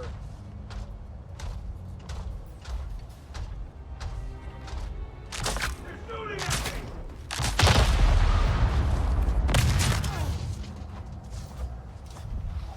Time to amp up. Snappy, you... Go, Heading to a new...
I continued the Kame'tire quest line. Inside the TAPCon 1 facility, I picked up another really useful upgrade to my ankle guards. Just my second piece of exquisite tier gear. Inside, I had to fight off 2 Thanators, but nothing overly difficult. They hit hard, but they're nowhere near as strong as the regular ones, so it's easy enough with some heals. Then the part where you need to escape, I was able to run past all the RDA. I didn't need to engage at all. So not a lot of combat in this quest, but I got 2 really nice upgrades from it. The ankle guards, early. Then after completing it, you get the Mask Maker waistcloth and the design for it to craft. But this pre-crafted one is already a huge upgrade for me, so I just use that one for now. The next quest is the Revelations quest, another story-heavy quest with no combat, so I continued on until I got to the next fight, which is in the Distant Storm quest, where you take on the big RDA drilling site. I remained stealthy, at least for the first part, which isn't that difficult because not a lot of RDA soldiers are guarding this first part of it. So I flipped the switches, took down the drill without being seen. Then you have to go to the control center and activate a terminal. There's a few RDA at this location, but nothing overwhelming yet. So it was fairly easy to take them down in this part. Then over to shut down more machinery nearby. The first site had no one at it. The second, just 1 amp suit and a couple of soldiers. Nothing that I couldn't handle. Then you return to the control center and activate the console. This is where things get tough. You have to survive for a certain amount of time while the download happens. As soon as it started, I went up top to try and get some high ground. I'm still unable to do enough damage to scorpions fast enough to take them down before they can actually drop reinforcements, so those shots were completely wasted. And every second is precious, so missing all of these shots on this one soldier was a huge mistake. I didn't have a single enemy down by the time they were already dropping more reinforcements. And this high ground wasn't that effective because they just got behind me and they could still hit me from up there. I tried again to take down the scorpion, but wasn't happening, and the one in the air just completely destroyed me, so I died. The next attempt, I went back up top because there's not really any other good place to position yourself. I did not waste shots on the scorpion this time. I just tried to take out the soldiers as quickly as possible before those second reinforcements showed up. Then I tried to take them down immediately as quick as possible, but the scorpions came in faster this time, so I went inside to try and use that as cover. I also popped a Fury 2 food buff for that damage buff here. Things were going pretty well until I realized that you actually have to protect the terminal. So the soldiers destroyed it and I failed again. On the third attempt, I used the explosives to try and take down the first scorpion. It didn't really save any time, but instead of sitting up top in that vulnerable spot, I tried repositioning and tried to stay moving this time. I was too slow to take down enemies and got overwhelmed too quickly again. The next attempt was weird. I was able to take down that first scorpion, but they sent the second reinforcements right away. So I had to deal with all these enemies at once, and that just didn't work either. So I knew I had to be quick and kill off the RDA as soon as they dropped. The next attempt, I took out those first soldiers up close and very quickly.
And since you just need to wait for the download, I didn't even bother with that last really tough amp suit. I just waited.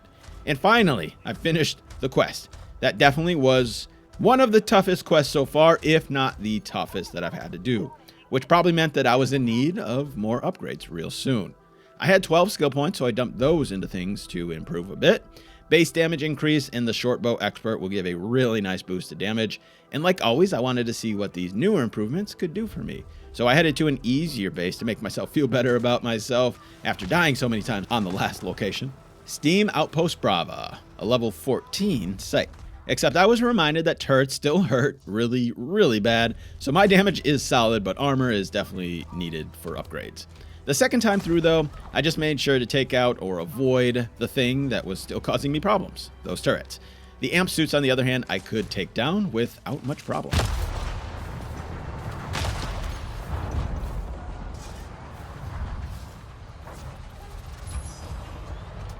Angry skies out there.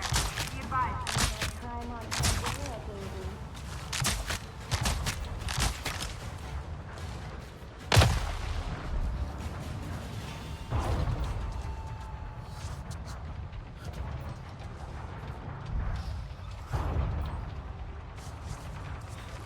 Reminder for those conducting patrols today.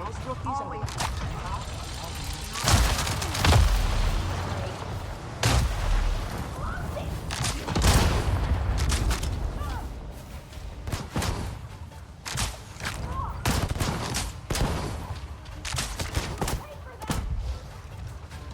Personnel be advised.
I went back into the main quests, trying to push things along, more hopeful for better upgrades without having to craft things just quite yet.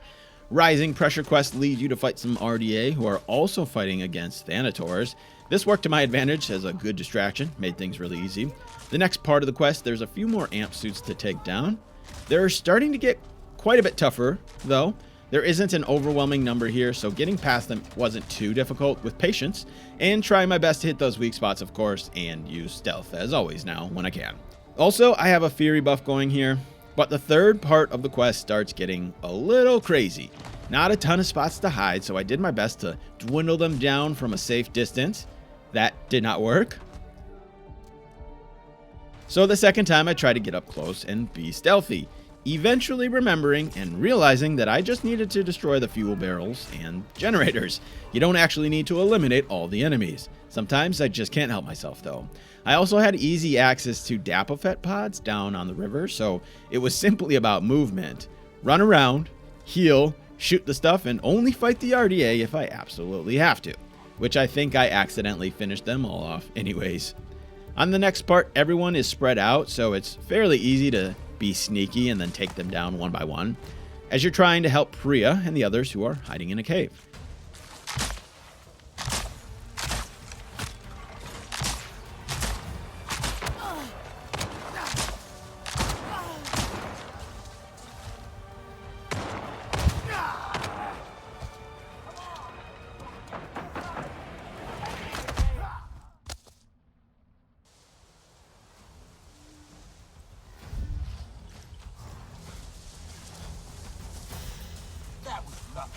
That's interesting.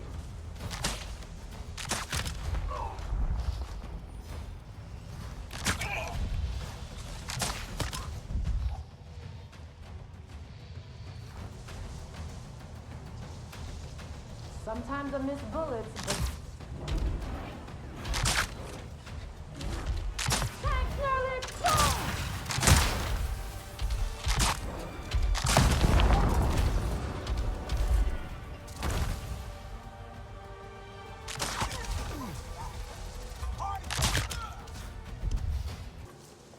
After that, it starts the final quest, and seeing as how these recent enemies have been getting noticeably more difficult, it was a good time to step up my power level. Starting with armor. I went around, looked at what was available versus what I could craft.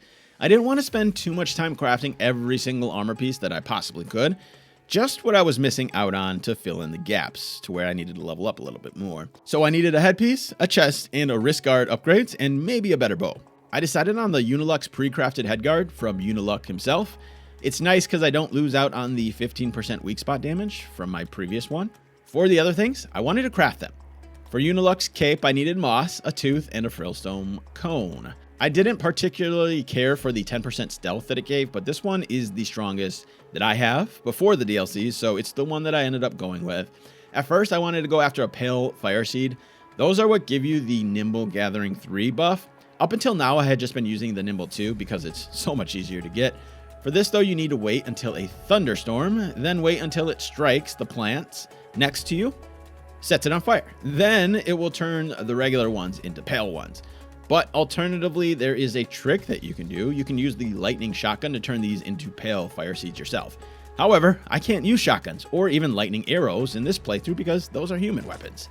And since I am super impatient, I just couldn't be bothered to wait for that lightning strike, so I opted to stick with the Nimble Gatherer 2 from the Cloud Spitter Seeds, knowing that it could have been even stronger if I would put in a little bit more work. I also got some more Mudcrawler fish and Crimson Mushroom for Rayloon's Fish Dude from Rayloon to get Adept Forager for perfect conditions for harvesting.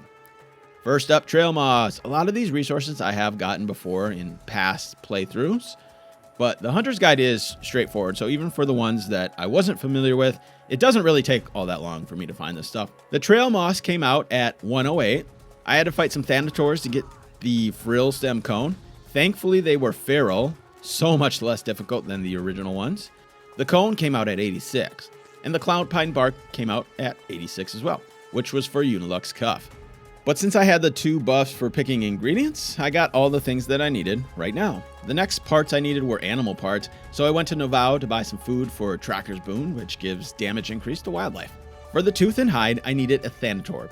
It's the best you can get in this part of the game, so I flew to the part of the map where one exists, and waited. You basically have to run around until it attacks you. As your heart pumps faster and faster, eventually it shows up. Also, you can't use your Na'vi senses. It showed up, and before I knew it, I was dead. I was so shocked. I knew it would be tough, but I had no idea it was going to one-shot me. I gave it another go, and it did it again. This was going to be a problem. If it one-shots me, that means I can't heal, and I do such little damage that this is basically going to be impossible. It won't come out if I'm on my Ikron, and I literally can't get back to my Ikron in time after it's already out, before it one-shots me. So I opened my Hunter's Guide and I looked for other options for what I needed. This was going to be too hard. The Storm Glider is the next best choice, but it's still so much lesser than the Thanator. Instead, I thought maybe the Forest Thanator would be easier for some reason. If I could survive just one hit, then I could just spam heals and take one of these down. But nope, this one also one-shot me. Multiple attempts at it as well. The Echo Stalker Tooth is the same as the Storm Glider, but I also needed the horn. So I figured 2 birds, 1 stone, or in this case, 2 resources, 1 Storm Glider. So this is my next best option now for a tooth, but the horn is what I was looking at the Storm Glider for. I went to hunt down some Echo Stalkers so I could at least complete my Unilux cape for better protection when I attempt the Storm Glider. I made my way back to the location where it usually hangs out, and I had myself a bit of a fight. A very one-sided fight. He wasn't one-shotting me like the Thanator, so at least I had an opportunity to spam heals and take down. I attempted to bring him down, but I noticed something peculiar. Shot after shot after shot, absolutely no damage. I used multiple bows. I'm pretty sure I hit the weak spot a few times. I don't know why my weapons were so weak, even with the Tracker's Boon buff active. Pretty sure I was doing more damage against the Thanator, so that was really odd. I ended up having to bail on this. There was no way this was going to happen. Both the Thanator and Storm Glider were not worth the effort at this point. I figured it'd be way more efficient just to opt for my second best option than to invest the amount of time that I would need to gear up to be able to take one of these down properly. So I moved on. I got the Echo Stalker 2. So much easier than the Storm Glider, and like I said, the same value. Then I was able to craft Unilux Cape. And as you can see, it's quite the upgrade from what I was working with. Although I did lose out on 15% weak spot damage, but it was worth it at this point. I'm pretty sure my next best option for Heavy Hide was the Sound Blast Colossus, so that's where I headed to next. Another much easier thing to take down. Then I went back to craft Unilux Cuff, and again, a much needed upgrade. Now the final thing I needed, a new short bow. The Storm Glider Horn was for this, but since that wasn't going to happen, option 2 was Mere Deer or Bone Helm Rhino. The Rhino gives 10% RDA damage, so I ended up going with that one. This all was starting to get a bit time consuming, mostly because I was getting anxious to continue the fight, but it was definitely much needed prep. The last piece of the puzzle was the short bow. Mine was already pretty powerful and I wasn't going to be getting a massive upgrade in terms of numbers, but I wanted to invest the time in crafting one because of this specific reason. Fusillade. It gives 15% damage on additional hits, stacking up to 4 times. This comes from Cloud Pine resin, and so I can craft my bow and get this insane perk on it. The Bone Helm Rhino was another easy takedown. I don't know what happened here. I guess shooting it after it's dead also ruins the perfect kill. I didn't know that. The only reason I shot 2 arrows though is that I didn't think the first one would actually one-shot it. And I tried going after the other Exquisite, but the rest of the pack made it a bit too difficult. Either way, not a huge deal. The additional buff you get is only a few extra points, so I decided not to min-max again and just use the slightly lower than best possible that I could. I got my resin. I got more Clouded Lily Bast. Then I made my bow, and that Fusillade and 10% RDA damage and 10% stealth damage all adds up, and now I had something pretty powerful. The Bone Helm Rhino and Echo Stalker meat gives Fury 3 buff, so I made sure to cook a bunch of those meals since I had all of that meat now from hunting them. And it was extra important to have any food buff at all times ever since getting Unilux Headband, which has Fortitude, a 20% base health increase when a food buff is active. I was only level 16, but my upgrades were massive compared to before. This is what I was working with. On to the final quest. At the second sensor you take down, I was immediately feeling disappointed in all my upgrades when the Scorpions still murdered me. I actually had to use the sensor for cover and avoided fighting them. Although my bow can take them down, they can still take me down much faster. I tried to avoid them and I just moved through it.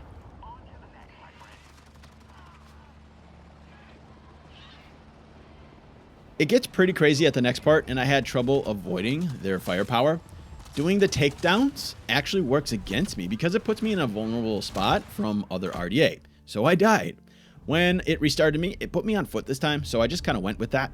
It's tough on the Ikran because you don't get Ikran armor until the DLC, so this probably works better on foot anyways. Something else was also happening. I was having issues with stuttering. So this was interesting because it was tied to an NVIDIA driver update, and I didn't notice it until like after I finished this playthrough, so it started to get pretty bad. It was already kind of affecting things, but it was pretty minimal and I didn't really notice it all that much, although after editing I can see it. But going forward from here, it starts to get pretty bad and it was actually affecting me quite a bit. Unfortunately though, I don't get things corrected until I get all the way through this playthrough. I made sure to take down those Scorpions first. They were still by far the most punishing thing. Then I stayed as mobile as I could and used movement to my advantage. But once again, after a new wave of Scorpions came in, I just got wrecked. The next go at it, I opted for Bark Skin instead of Fury. Those Scorpions were just too brutal and I was doing plenty of damage, so I didn't need the damage buff. And I also unlocked Vitality 4 since I had the points for another 120 increase to my base health. That also helped a lot. And refilled my Dapafet pods. All things that I should have done the first time. So I went back up and I gave this one another shot.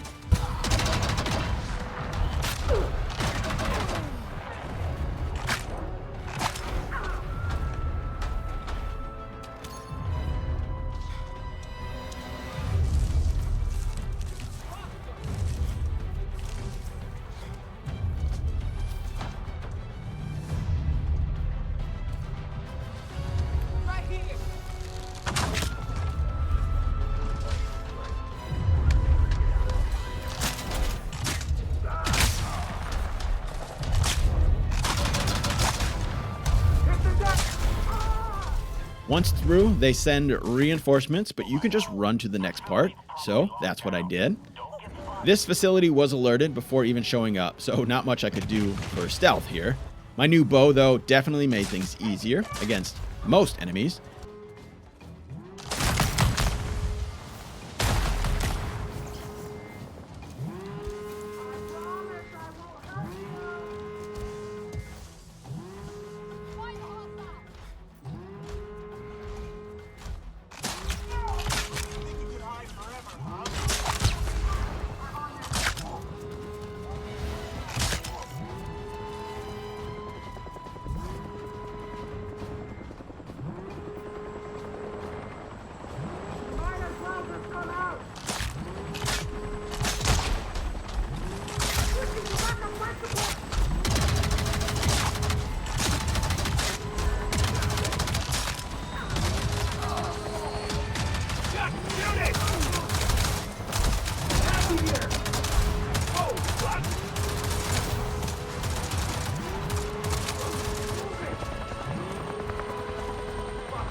And when not fighting against scorpions, I can actually take quite a few hits thanks to my new armor.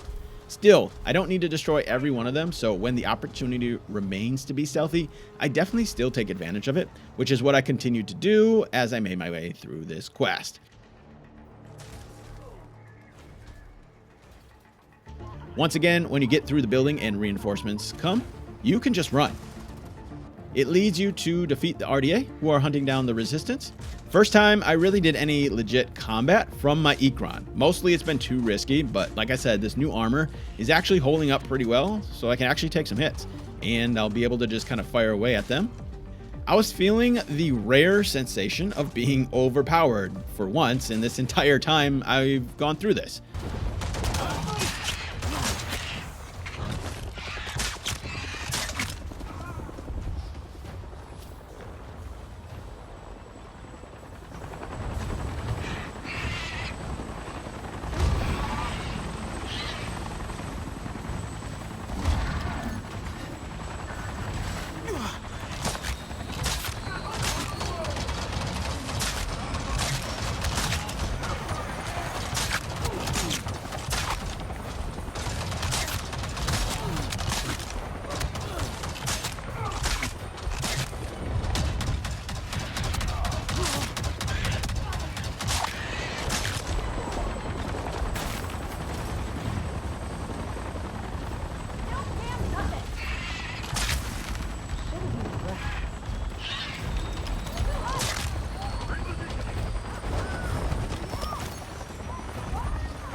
I was ready to start the final quest, Last Strike, where you take down the drill base Omega, which is Mercer's base.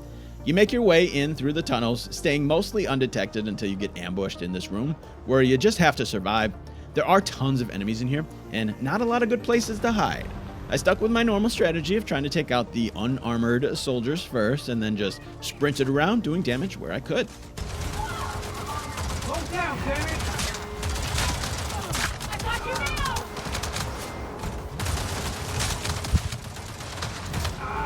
Come on! Heading to a new spot!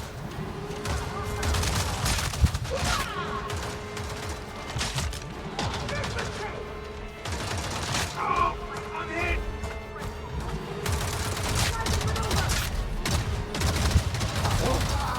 Dead bastard.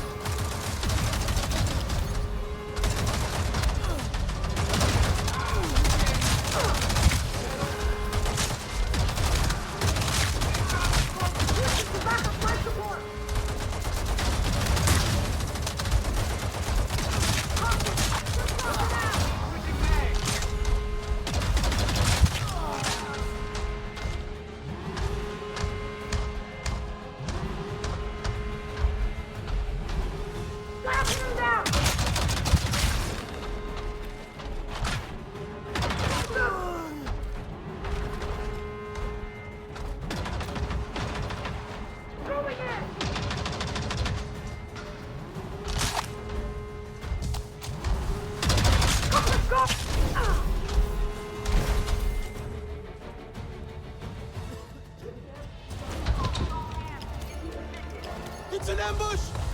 This was a setup. Damn it, Talon! Electrical circuit overload. Immediate attention required.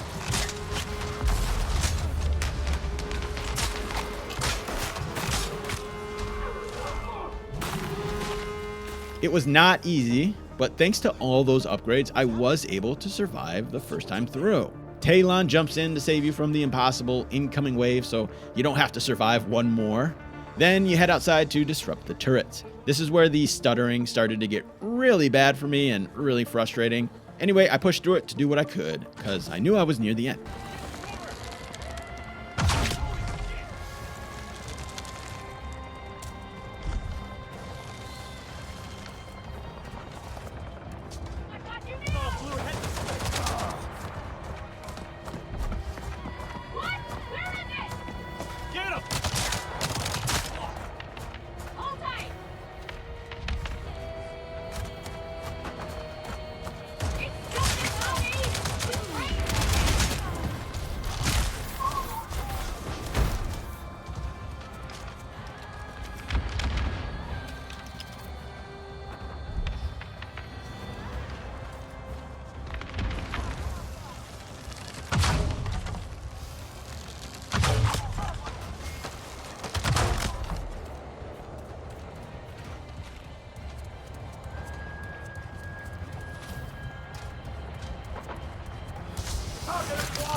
After you make your way back inside, the next section is quite easy.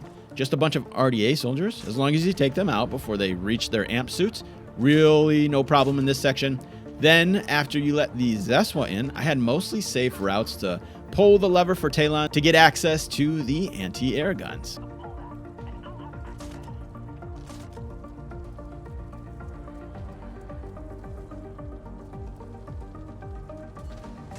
Then you have to wait for him to hack it and survive. And now that I am back outside, it makes it easier to run around, get better position, and stay a little bit more hidden. But this wave of enemies did start to get pretty overwhelming. However, my bow is strong enough at this point that it can take these suits down pretty quick. Overall, I'm very comfortable with my power level for this specific quest.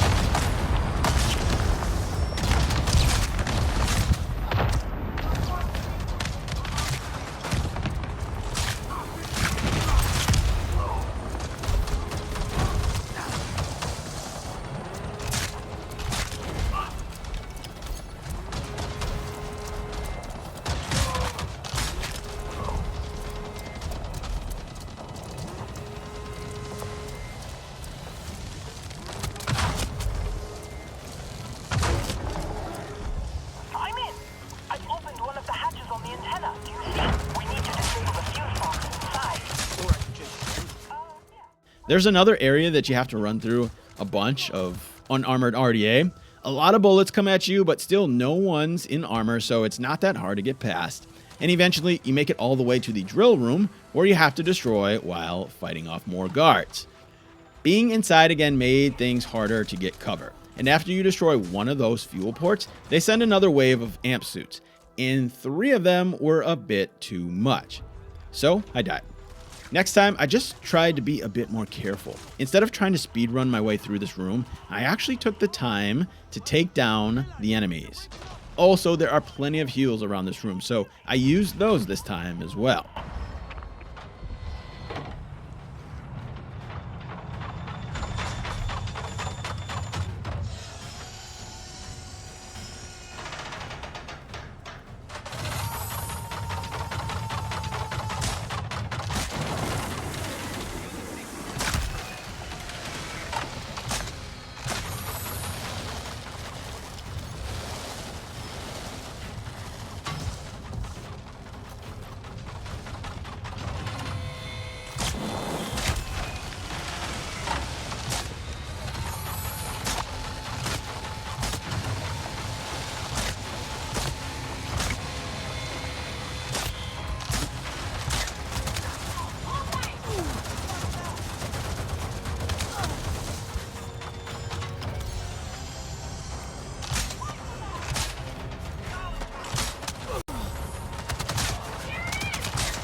You useless piece of garbage!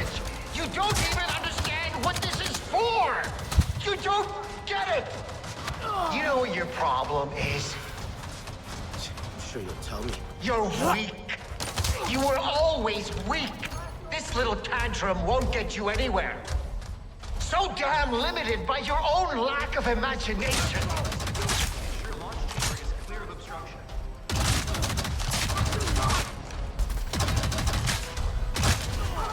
Walking out! Moving! You like that?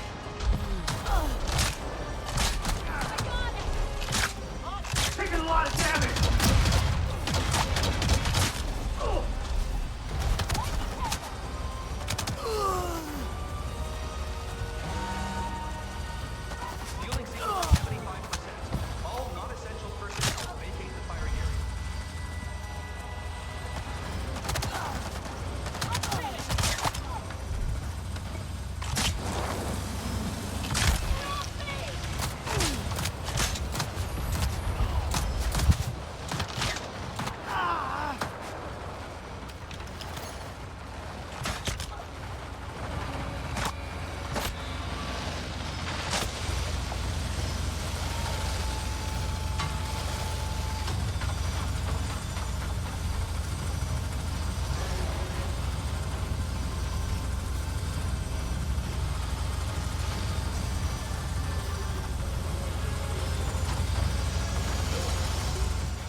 can take control of it. But then Mercer sends his personal guard. By far the toughest amp suit that you have to face off against the entire playthrough. You can see my bow doing almost no damage, even to its weak spots, but these pyro suits are actually not that hard because they don't have much range, so you just keep your distance. Not too much distance though, because he does launch his grenades at you, but the strategy is really just to play in between, not too close, not too far away. So I tried to stay at that mid-range and just spammed those weak spot shots. My armor held up enough that I could spam heals on top of that. No! Do you hear me?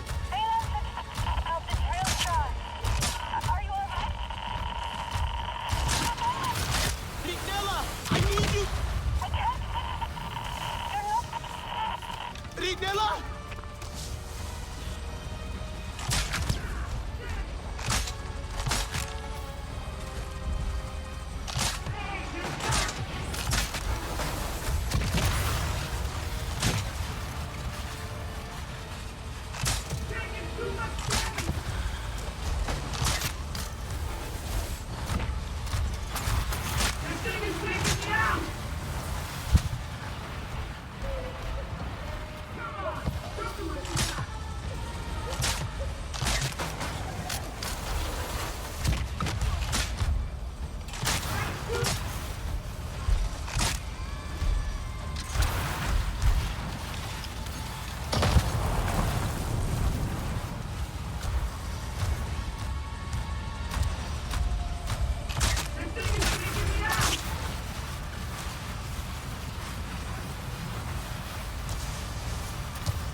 After a couple minutes, I don't know how many arrows, but he eventually went down on my first time through. And that is the final boss. That coward John Mercer doesn't even fight you, but the story officially ends right there. So now on to those last few locations. First, something to cleanse my palate. Let me get that feeling of being overpowered one last time before I go and try and take down the laser ore processor alpha. I went to level 15 Hydro Oil Extractor Bravo, and I didn't even bother with stealth because I didn't need to.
the hell they said.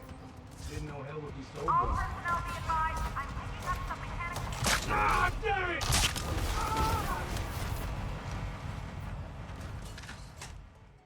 At this point, these level 15 locations are pretty easy, thanks to my solid armor. Then the level 16 Gas Harvester Bravo. Not much harder than the level 15. I could still do 1 or 2 shots to all the amp suits if I hit their weak spots, so I could still do this one fairly easily as well.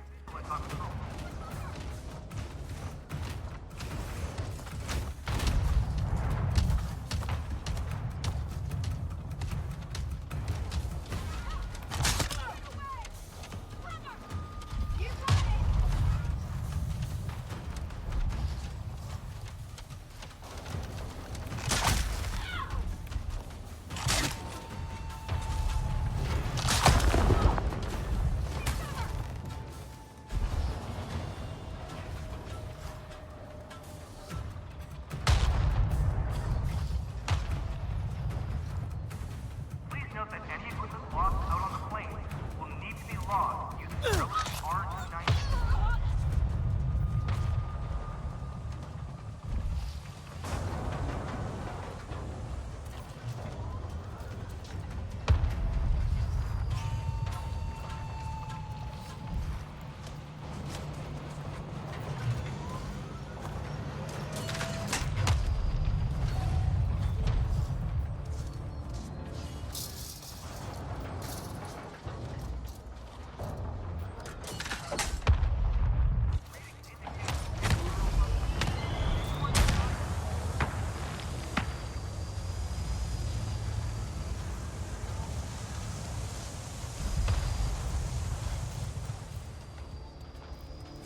Oh, man.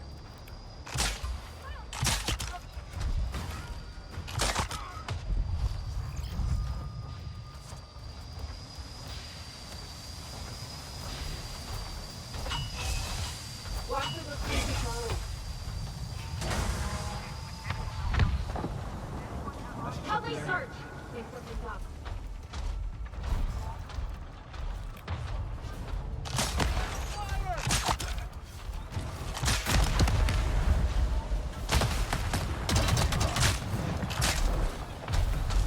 Enemy spotted! Anyone have eyes on it? Help me find them.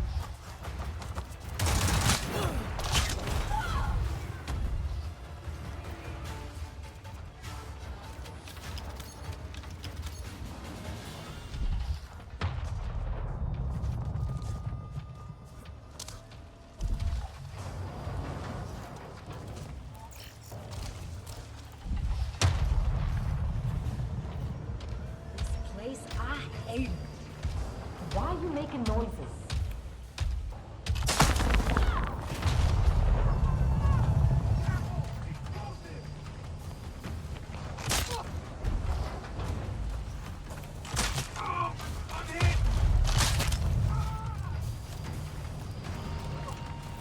All right, I got it.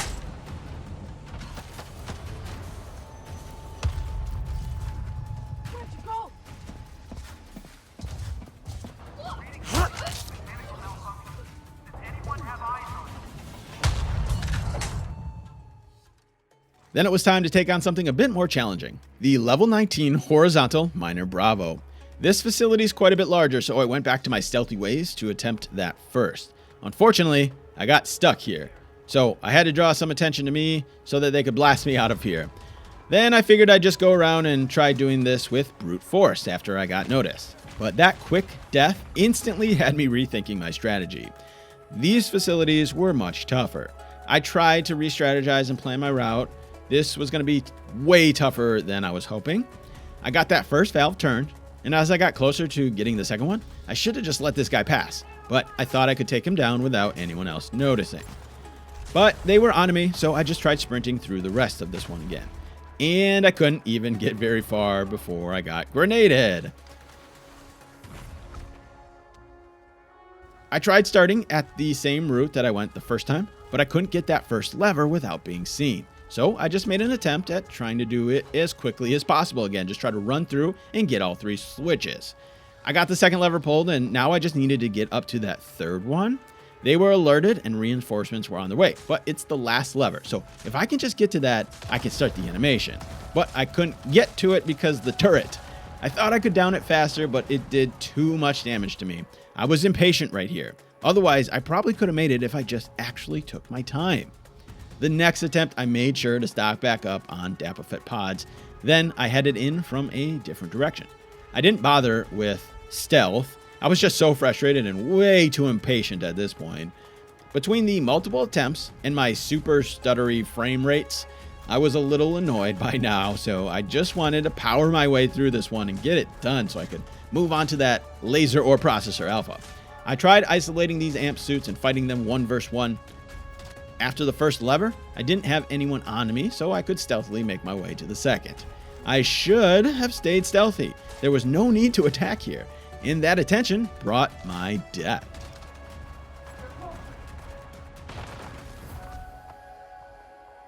The next attempt, I went straight for that third location. First, this time just to get it out of the way, then I just sprinted back to safety and healed up. All base personnel, the RDA thanks you for your service and betterment of humankind.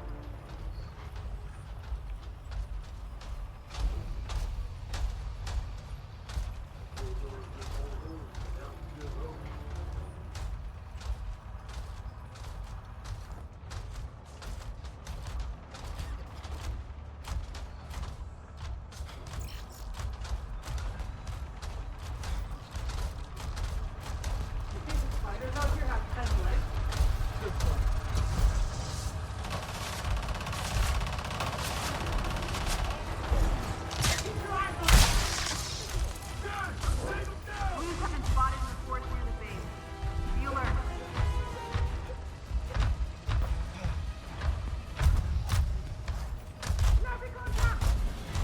Okay.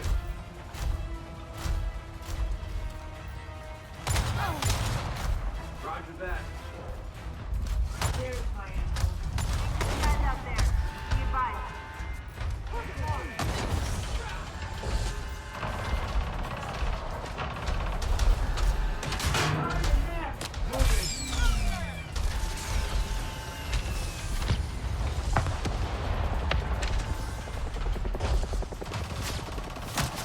Happy here.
The second one, easier to get, not as many guards down here, but something else was actually happening.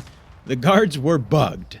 They were distracted by something that wasn't me, shooting at a ghost. They were focused on me, but I was not there, so it gave me some freedom to get the second pipe. And when I went on to that third one, they were still shooting at nothing, so I flipped and started the cinematic. I was actually pretty disappointed in that. That is not how I wanted to beat it. If I could, I would have restarted and just done it proper.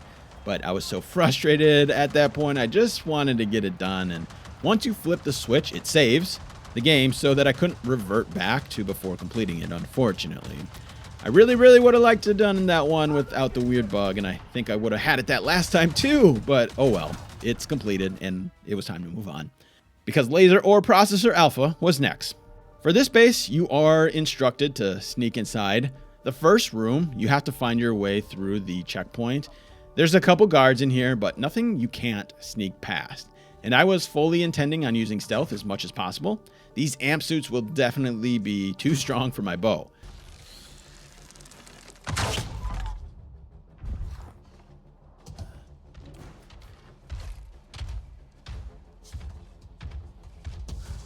The RDA's wasting our talents. Why can't we take some initiative? Arson's not a crime on Pandora, baby. Yes.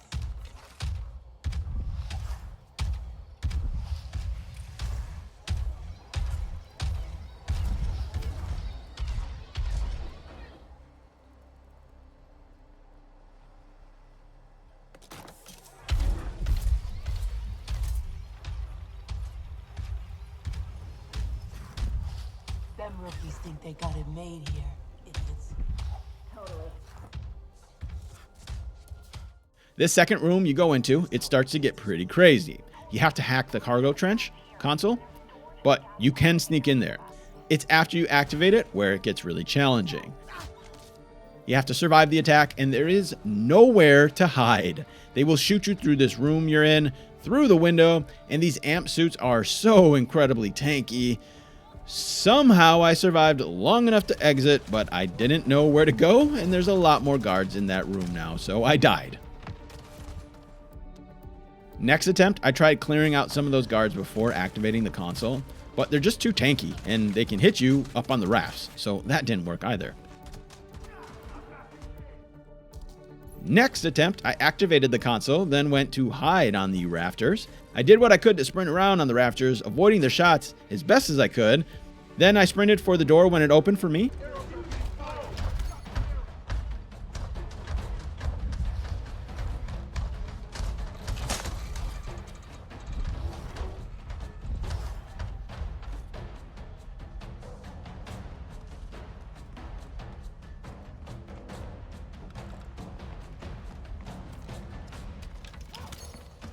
Engage! Sending targets coordinates. Didn't see me coming, huh?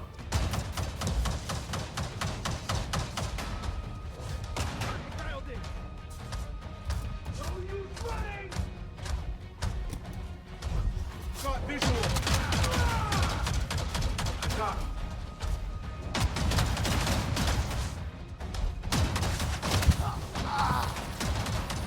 Nowhere to run.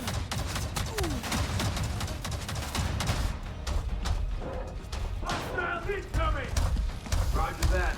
No visual contact.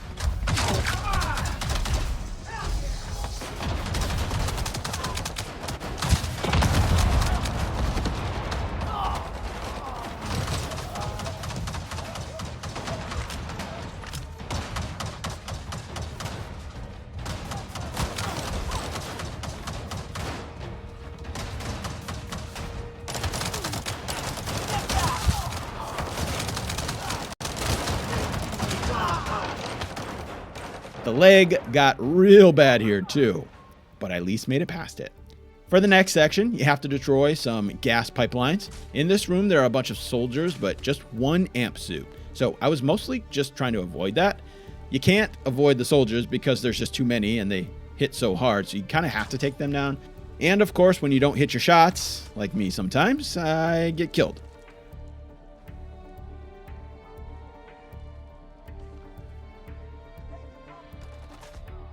Then being too aggressive on the next one got me killed.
gonna burn! Heading to new area. Hey, now that's nice.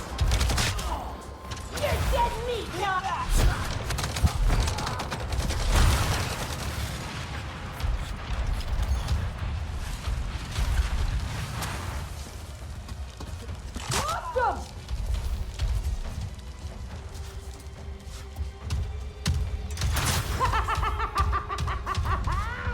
That's the good stuff! I know you're still here.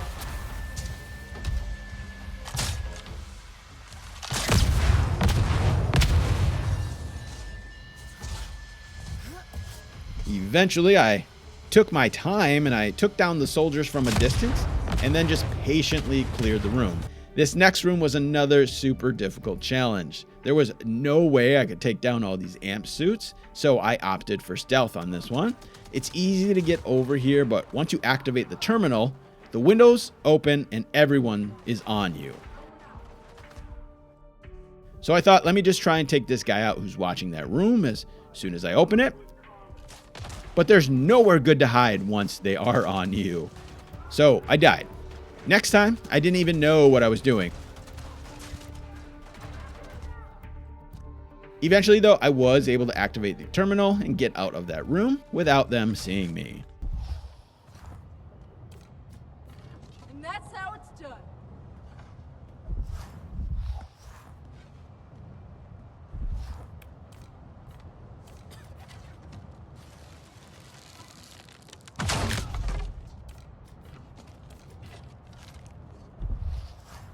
Knew you couldn't keep it up.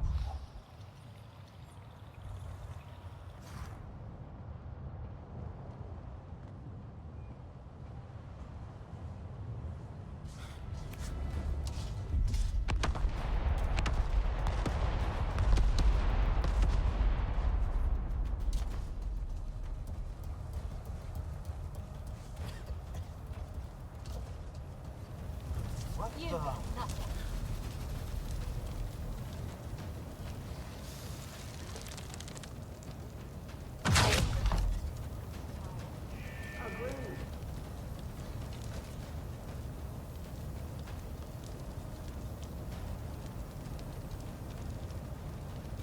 Hey, what are you doing?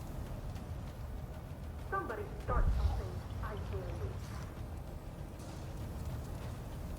Knew you couldn't keep it up.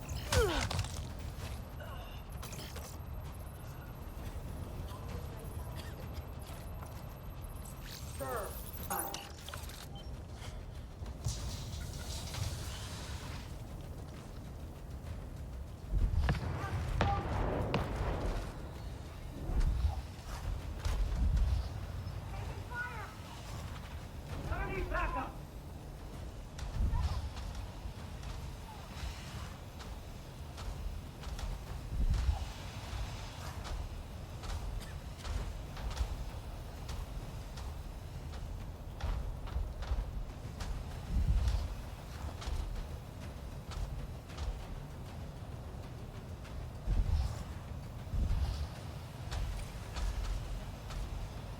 We're under threat. I need to find whatever's here.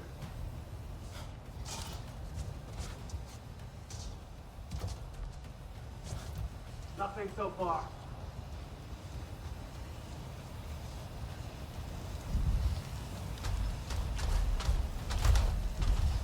Has to be something to it.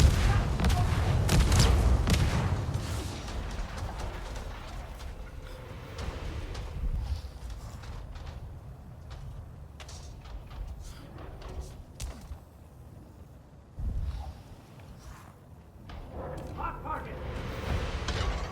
Move it there!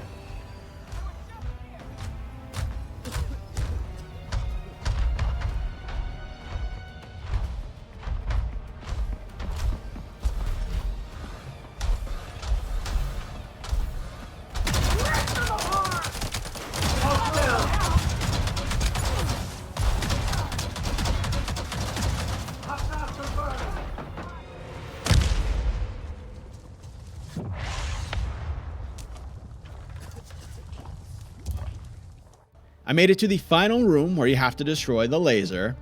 After bringing it down the first time, a wave of enemies comes at you. And they come hard.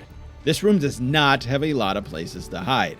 The enemies come from every direction, seemingly, but the hardest part is the stealth doesn't work the same in this room. If one enemy spots you, instantly they are all on you. You don't have the same buffer to hide before they actually are alerted like everywhere else in the game. So any line of sight from any enemy means they are all instantly on you. It is so much harder. Of course, I died the first time.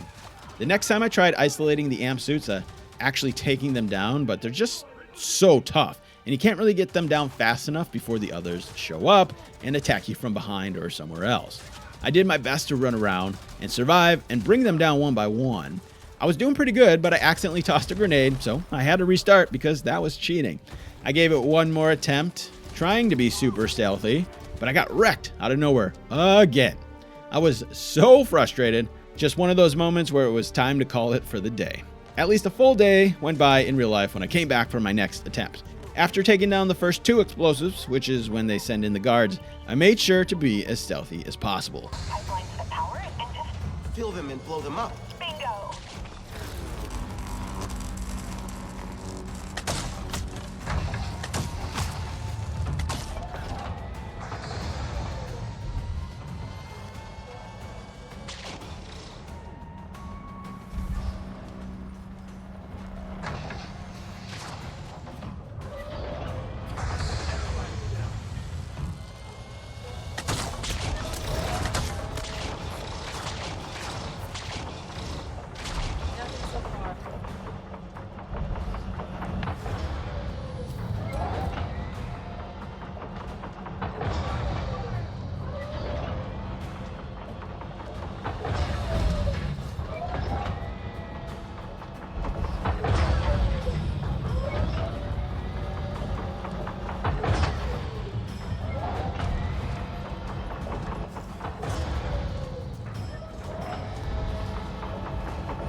Damn it, get back here!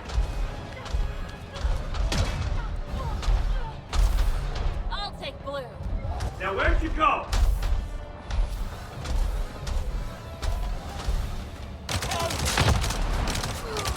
Damn it! Got him.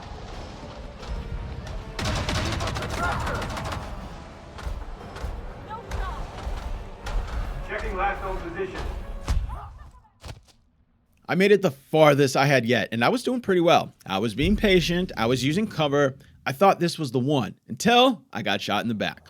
Again, this is what happens when you don't know where all the enemies are. But seeing as how this was the furthest that I had made it, I was confident the next one would be the one. You were right. It's huge. The laser? I know, right? Crazy. But it's vulnerable too. Climb the gas pipelines to power and just Fill them and blow them up. bingo.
When I finally completed it, it definitely felt good to get it done, but I'll be honest, that did not go like I had planned.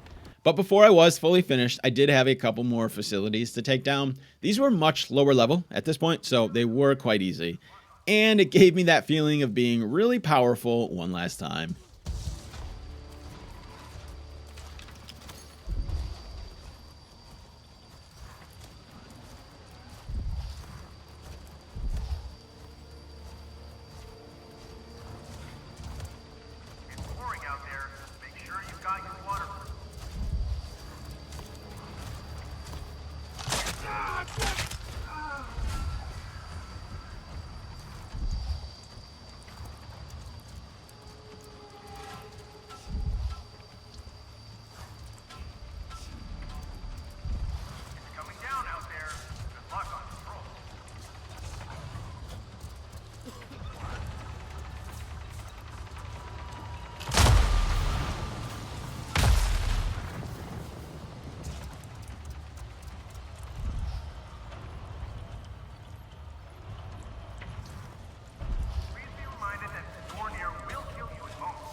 Repositioning!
easy. Careful! Explosives! Searching the area!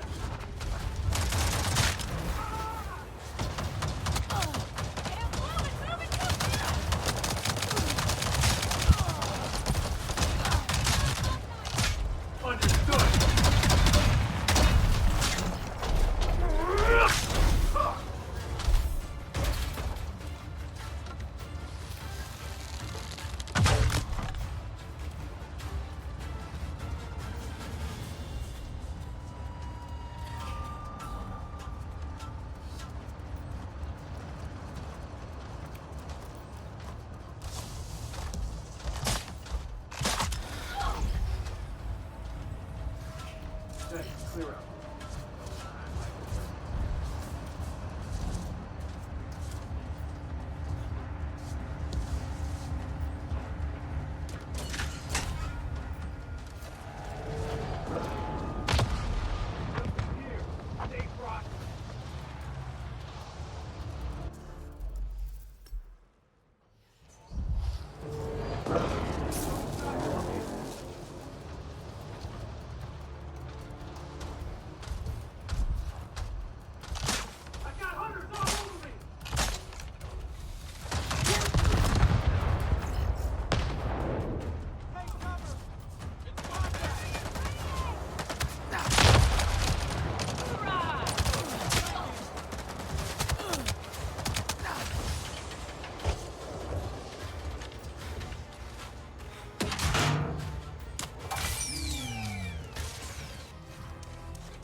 I'm exposed here!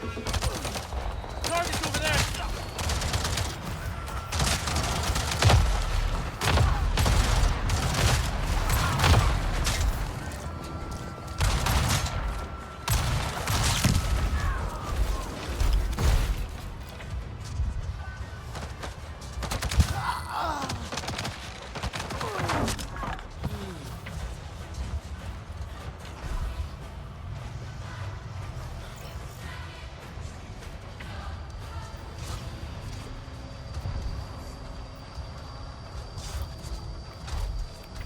Hunter!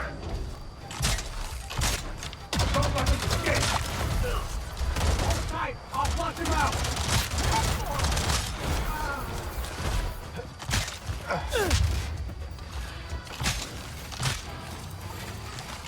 Get away from me!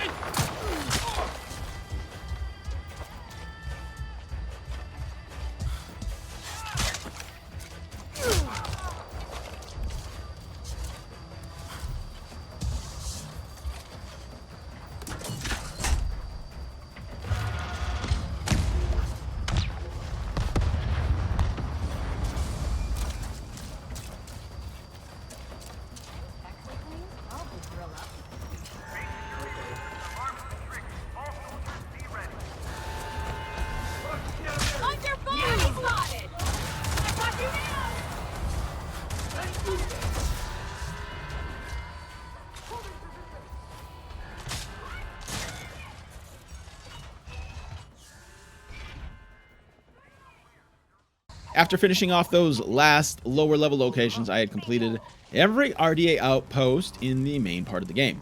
And I'll be honest, those last two really difficult facilities did not go as I had hoped. The laser ore processor alpha and the one before it.